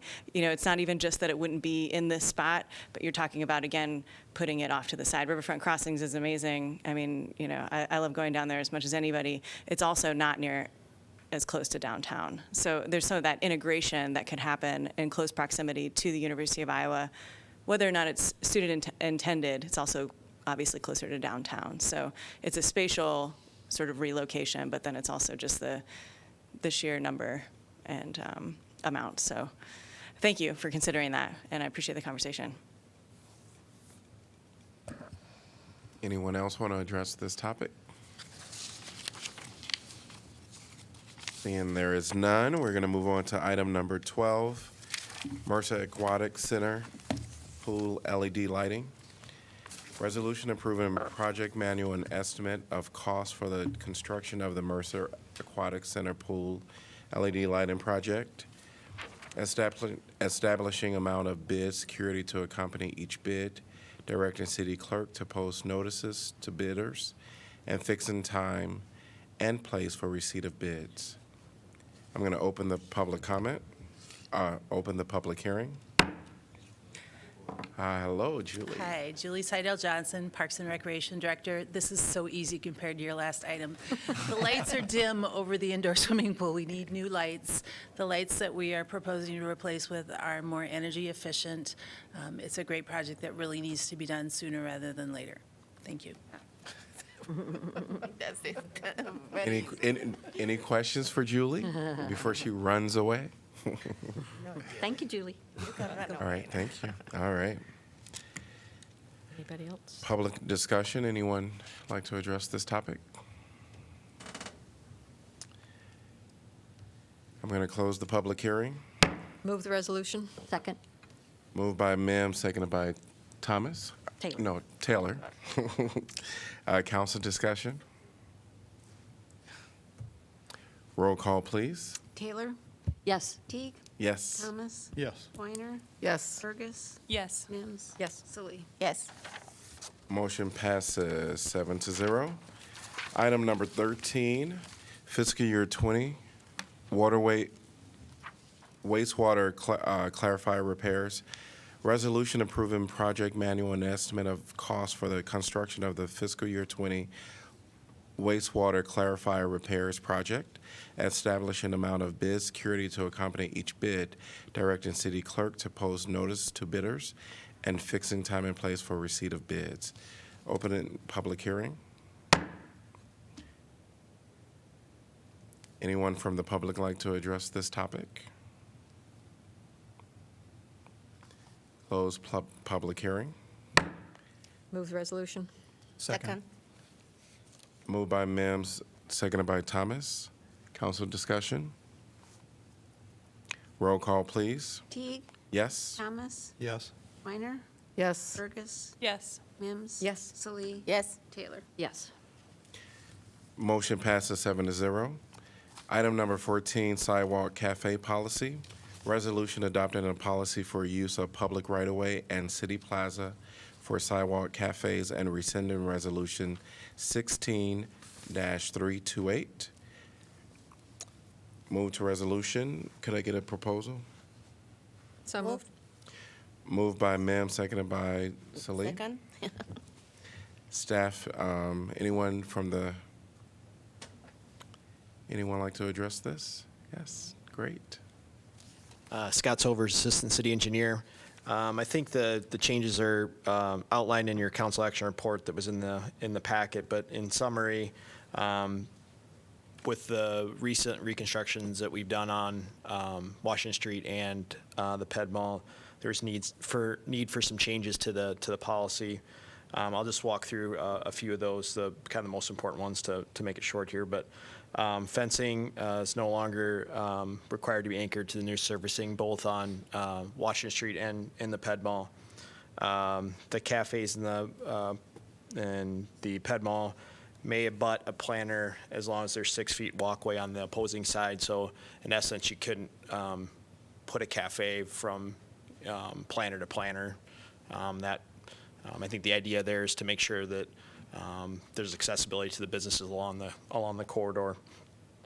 The cafes on Washington Street must be detached from the building and provide an 8-foot walkway up against the building. The Alcohol and Beverage Division provides a little more clarity on what they require for cafes that sell alcohol in terms of being contiguous. Having an overhead canopy is no longer required. And I think that's about it. I'd be happy to answer any questions that you may have. I just had a question about the anchoring. Sure. I mean, I can understand we've got the new pavement and you don't want them drilling holes and anchoring, but it's a very windy city. Are you encouraging then some kind of weight system, sandbags or something to provide anchor? Sure. So there's a number of cafes along the Washington Street corridor that are not anchored right now, and it hasn't seemed to be a problem. I think they've done a pretty good job of using materials that are a little bit heavier weight, and so they haven't had any issues with them moving around. And I think, part of the reason why is we're requiring that is, with our new pavement, the anchors, over time that are in the concrete just get filled with sand and they get corroded and they can't use them, so they end up drilling new ones. So we get a bunch of these little anchors out there, so we're trying to prevent that from happening. Thank you. Mm-hmm. Scott, what is the current minimum distance we're going to 8 feet from building face to where the cafe would begin? Correct. Now it's is it now 6 feet? Yeah, it's reduced down to 6 feet. Because I'm really supportive of that because there seem to be some pinch points. Mm-hmm. I think there's one near the Englert, as I recall. Right. Just a little bit east of the Englert where the walkway seems a little narrow. Okay. So they'll be 8 feet clear now. 8 feet clear on Washington Street, but then in the city plaza or the pedestrian mall, it'd be 6 foot. Right, yeah, but on Washington, I've noticed there's some it'd be 8 spots where foot. it seems tight. But that's not a change.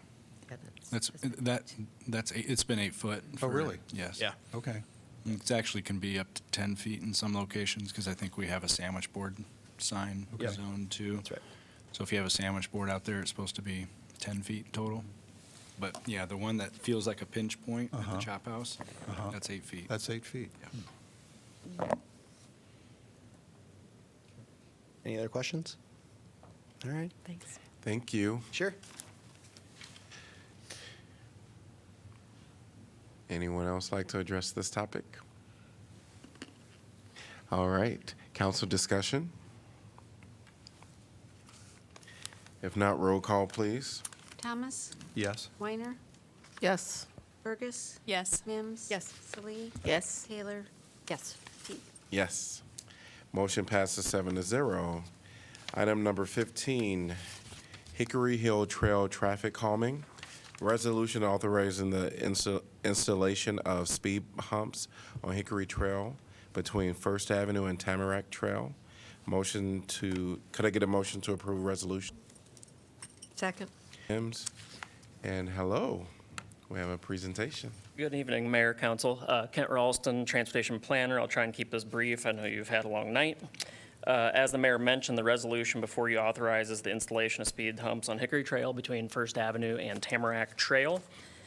The residents of Hickory Trail have successfully completed the Iowa City traffic calming program. The street qualified for the program based on traffic speeds. Staff discussed the proposal with residents at a neighborhood meeting on November 14th, and then a follow-up mailback survey of abutting residents showed a 83% response rate to the mailback survey, and then a 79% approval of the traffic calming. Just by way of background, the city's traffic calming program it's a 5-step process. And participation in the program is entirely neighborhood initiated and is something that the city does not impose on the neighborhood. The first step is petitioning for traffic calming. Once we get a valid petition, we then go out and actually collect the speed and volume data, which we did, and Hickory Trail qualified for. The third step is a neighborhood meeting, which I mentioned we held back in November, and we had a good attendance. And basically, the idea behind the neighborhood meeting is to try and gain a consensus on how to move forward.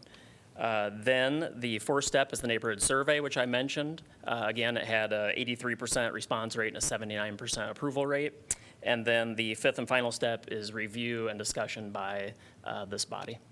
And I'm happy to answer any questions that you might have.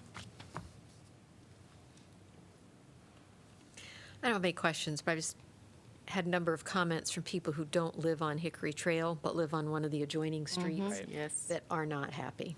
Yes. And are frustrated that they don't have any input because it's their only way in and out of their neighborhood. And they don't have any, I realize our policy at this point doesn't allow for that, but it's something I think that we might need to think about in the future. I realize it's not the speeds in front of their houses, so maybe it's justified that they don't, but there are a number of people who are not happy with this. Yeah, that's a pretty common response. There is, I think there were 3 pieces of correspondence in the packet, and then a couple that came very late that I think were maybe sat before you. Yeah, that's a common thing. The idea behind that, of course, is that if we expand that to residents that don't live on the affected area, they may want to continue speeding and therefore kind of rig the system a little bit. We do post sort of real estate type signs in the right of way, however, and they've been up for about a month. So we posted 4 signs, 2 on either direction of the street at 2 different locations that give the time and location of the meeting, and then of course our email and phone number so they can actually provide that comment, and that's meant for the larger neighborhood. Okay, thanks. I did speak to someone from the neighborhood, and one of their concerns was coming off First Avenue onto Hickory Trail. There's a speed bump right there. And then, I guess from Hickory Trail, Tamarack, when they make the turn onto Hickory Trail, there's also a speed bump. Right. What they're saying is it seems a little too soon for a speed bump, especially when traffic is turning right away. Sure. They're not going as fast. Yeah. We've thought it got some was- standards we follow. We've got some guidance that we follow, and the city engineer will stamp this, so we'll be sure to follow all the applicable standards. Okay, okay. Good comment, though. So Kent, you looked at traffic circles, I was reading in the report. So we, as part of the process, before we have the neighborhood meeting, because we want to build consensus there, we actually meet with the streets department, the city engineer, police, fire, and then the planners. And we talk about all the different viable options. We talked about traffic circles, but I think the engineering group thought it'd be very difficult to actually fit them in. And the other issue is these are all T intersections. So there's 4 essential streets that essentially head to the north off of Hickory Trail, and they're T intersections. And the other thing about traffic circles we've talked about with some other developments in the past is that you don't get any deflection on the through street. Because the traffic circle sort of sits out there, the curb line doesn't change, so it doesn't slow folks down as much as we'd like it to. We did also look at bulb outs at the intersection, sort of building the curb out a little bit to pinch traffic down and slow it down. 2 things with that. One is there's not, the volumes on Hickory Trail actually aren't that high. So our experience is that unless you have pretty high volumes and you're actually meeting another vehicle at those pinch points, is you just scoot over, if there's not an opposing vehicle, you just scoot to the middle and you can still travel at the same speed you've been traveling at. The other issue with bulb outs was drainage. The engineering group thought it would be hard to maintain proper drainage. Speed humps we know work. They're probably the cheapest, best option we have available. Good. Any other Thank questions? you. All right. Thank you. I think you're good. All right, any other discussion? Yes, would you like to address this topic? Please come.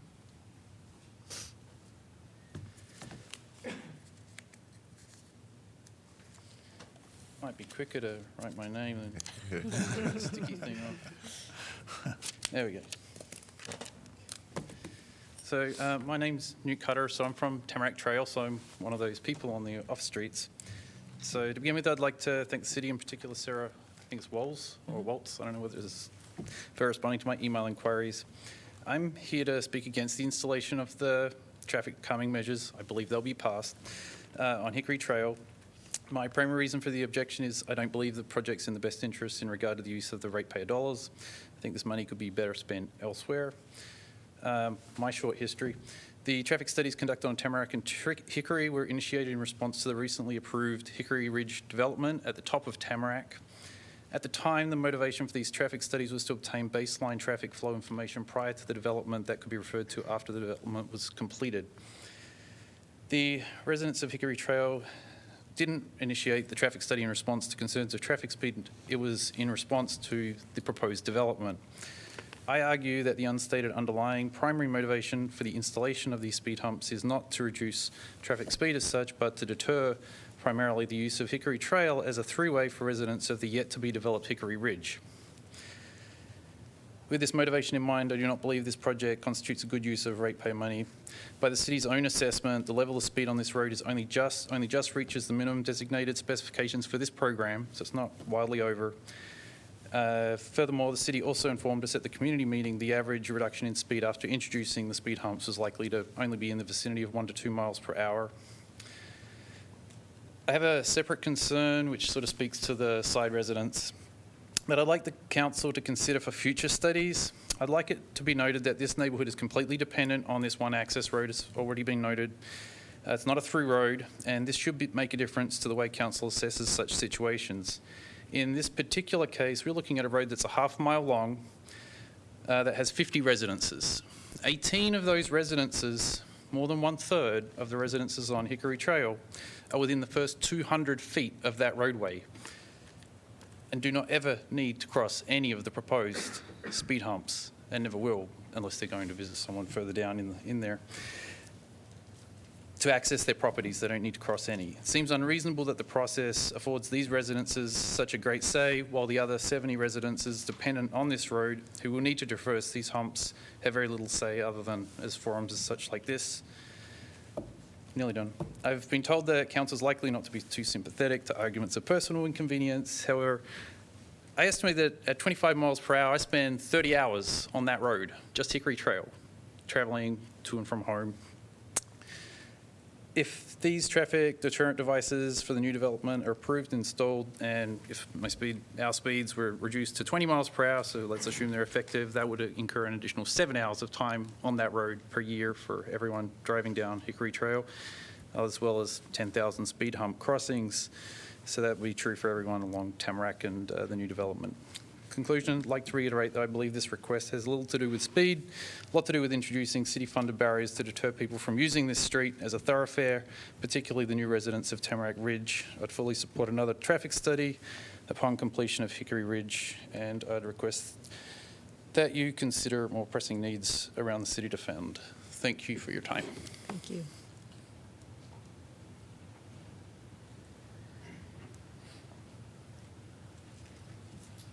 Good evening. My name, I'm going to write here real fast.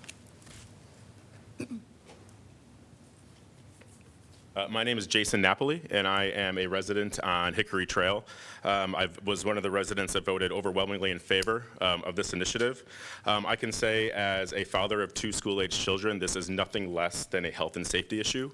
I was not actually aware of the component that included the opposition to the Tamarack Trail extension. So I can say, as a parent living directly on this road, it is strictly a health and safety issue for our children. So I hope you will be able to support this the initiative in line with the way many neighbors voted. I would also like to have publicly thank and commend the transportation planners, Sarah Walls, I believe it was Emily Bothell, who was at the meeting. They were unfortunately personally insulted at the meeting, which I thought there was no space for that. So I just want to commend their efforts and thank them for everything that they've done to have this be a fair and honest system. Thank you.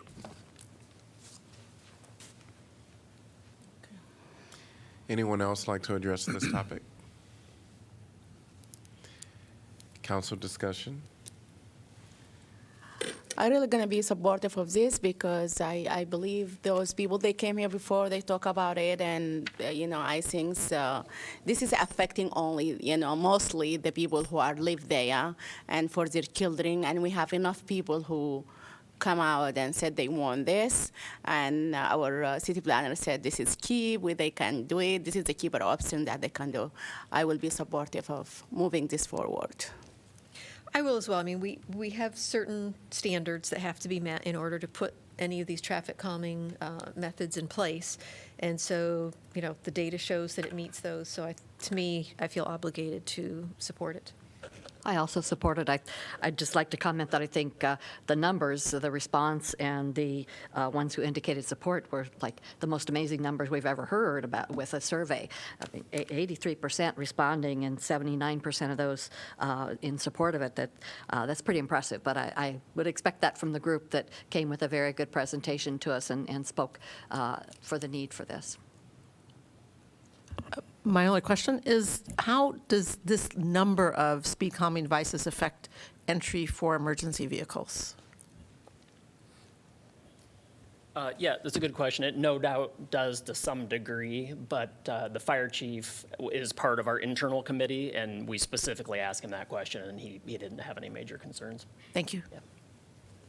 Yeah, I'm going to be supporting it as well. In fact, I'm a little bit surprised that it qualified because there is no through traffic. It's all local traffic. I always sort of tend to think that we have these higher speeds when you have a mix of through as well as local traffic, and in this case, it's all local. So I think it's kind of unfortunate in that way. You think people who live in the neighborhood would appreciate the impact, and that's really unfortunate how that meeting went. I'm not a huge fan of speed humps. I would prefer it be done in some other way, but I get it. They are effective and relatively inexpensive, so I think it seems like it's the best we can do. Roll call, please. Weiner? Yes. Burgess? Yes. Mims? Yes. Salee? Yes. Taylor? Yes. Teague? Yes. Thomas? Yes. Motion passes 7-0. Item number 16, assessment schedule. Resolution adopting an assessment schedule of unpaid mowing, cleanup of property, snow removal, sidewalk repair, and stop box repair charges, and directing the clerk to certify the same to the Johnson County Treasurer for collection in the same manner as property taxes. Can I get a motion to approve the resolution? So moved. Second. Moved by Thomas, seconded by Weiner. Anyone like to address this topic? Yes.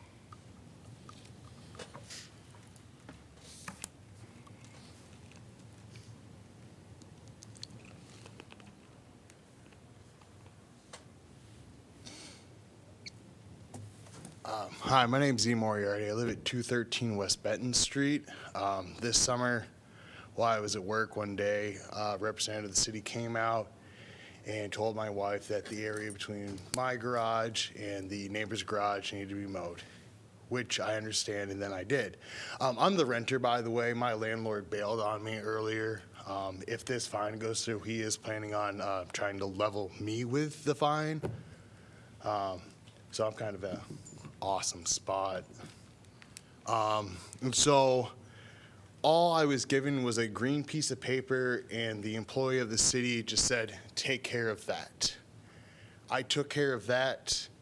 I received nothing else from the city, and then came back and found that a contractor had come out and they had cut down desirable plants in the established garden beds, and that's what we were being billed for today.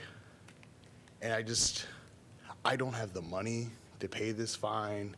I don't think it's fair. Like, I did what was asked of me. I admit that, yes, I did let that area get out of control, and I should have been on it sooner. But I can't afford this. And if you guys could waive it or reduce it or just something, I don't know. He said, I'm just here alone. Again, my landlord bailed on me. So, yeah. Thank you for addressing council. Thanks. Just for the council members who haven't been through one of these before, what we have typically done when we have someone who appears and objects to the assessment is that we have deferred, we have adopted the resolution excluding that item, and then staff provides you with the facts from staff's perspective at the next meeting, and then you can make a decision at that time. So if you want to do that, we would just need a motion to amend the resolution to remove 213 West Benton Street. I move that we amend the resolution. Second. Moved by Thomas, seconded by Taylor. All in favor? Aye. Aye. Any opposed? 7-0 there. So, sir, that means that this will come to the your particular situation will be in front of the council on February 18th at their meeting. And we have full name? Well, it would actually be under the It's under his owner's landlord's name. name, not his. It's not Light Ridge LLC. Yeah. Why don't you give me your name just so we have it? You guys can go ahead and vote.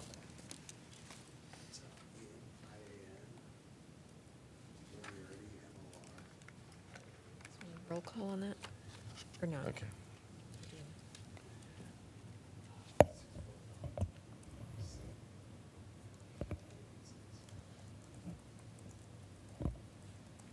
Should I include the resolution? He's not coming up. Do we need to do roll call? Yes. All right. Any more discussion on this item? Roll call, please. Burgess? Yes. Mims? Yes. Salee? Yes. Taylor? Yes. Teague? Yes. Thomas? Yes. Weiner? Yes. Item number 17, announcement of vacancies previous. Civil Service Commission, one vacancy to fill a 4-year term. Applications must be received by 5 p.m. Tuesday, March 17, 2020. Airport Zoning Board of Adjustment, one vacancy to fill a 5-year term. Historic Preservation Commission, one vacancy to fill a 3-year term. Historic Preservation Commission, one vacancy to fill an unexpired term. Vacancies will remain open until filled. Item number 18, community comment. We'll have Austin come up.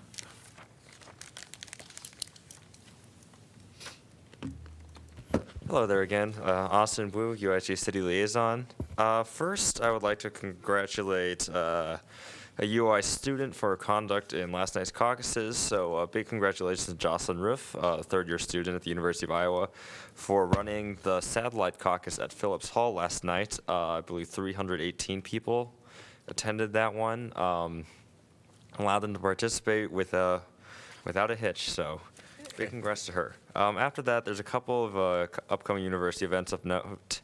Susan Rice, former United States National Security Advisor and permanent representative to the United Nations, will be speaking at the Englert Theater on Wednesday the 5th, so tomorrow at 7:30 p.m., presented by the University Lecture Committee.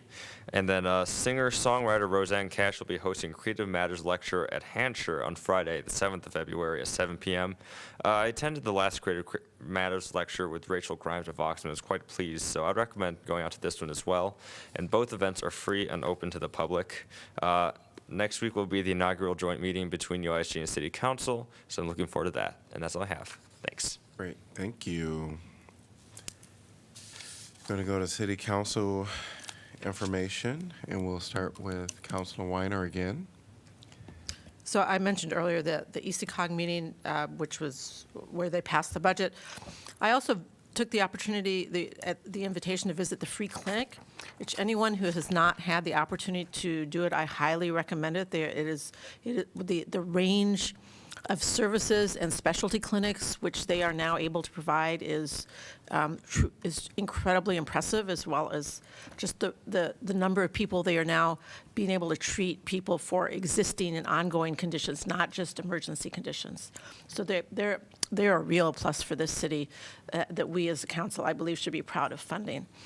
I also, along with Jeff, attended an event at Shelter House at Cross Park Place, where they were awarded where they received a substantial amount of money that can potentially go to further developments similar to Cross Park Place, so helping house people who otherwise would never find housing, which is, I think, something else the city can be very proud of participating in.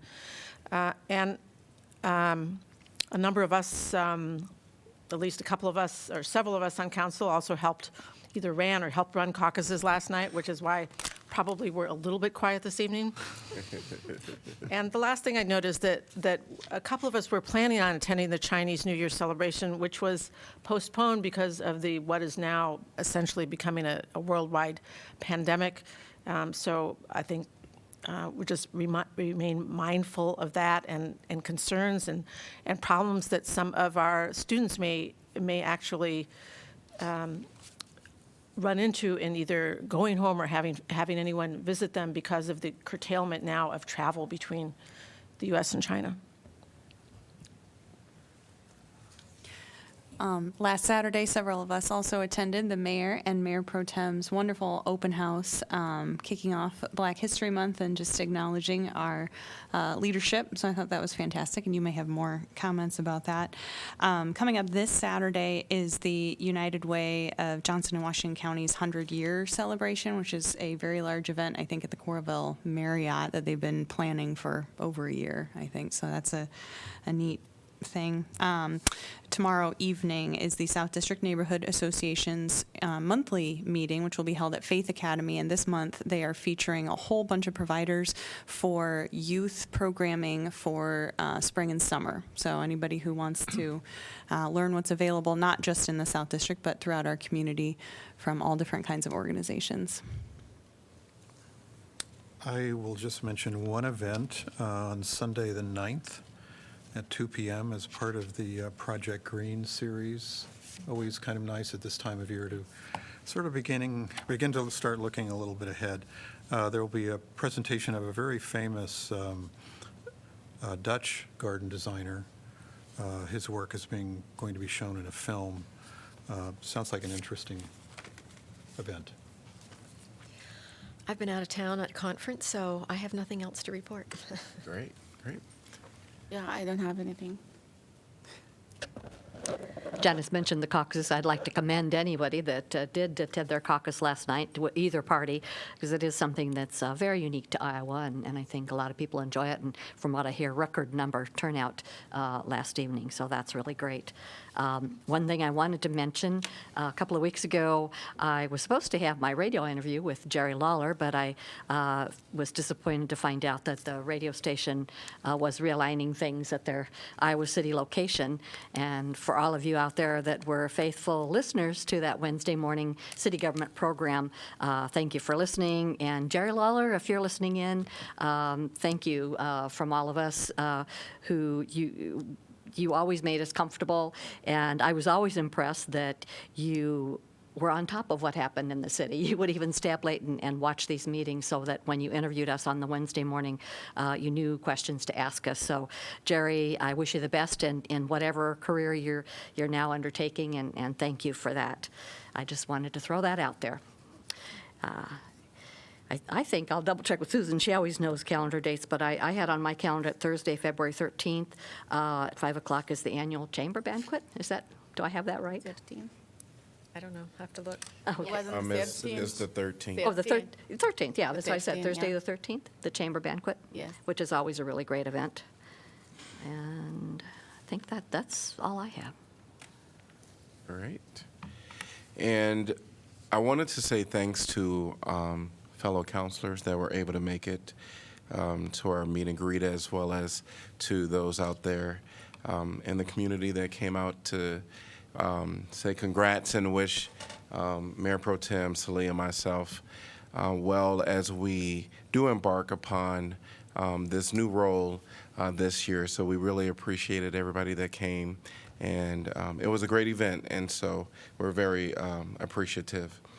I also wanted to just make mention about all of the events that are happening this month surrounding Black History Month, and so I would encourage people to go out. I do know that this Saturday, the 15th, Humanize My Hoodie, that's Andre, that's gonna be at Old Brick, and that's gonna be from 3 p.m. to 6 p.m., and that's, they've wrote a book, and this will be a screening. And so that's going to be great. There's some more things happening throughout the month, and so I want to encourage people to go out. And I know you may mention about the caucuses. Thanks to all those that were part of that. Getting out and making your votes known is really good, and I appreciate anyone that took the opportunity to go out and caucus. We're going to go to City Manager. Nothing. I was just going to remind this group that there are police officer awards tomorrow at 10 o'clock in this room. So they'll be presenting various awards, Digley Award and Officer of the Year at 10 o'clock. Great. Hallie? All right. Could I have a motion to adjourn? So moved. Second. All right, moved by Mim, Everybody. seconded by Burgess. All in favor, say aye. Aye. Any opposed? We are, motion passes 7-0. We're adjourned.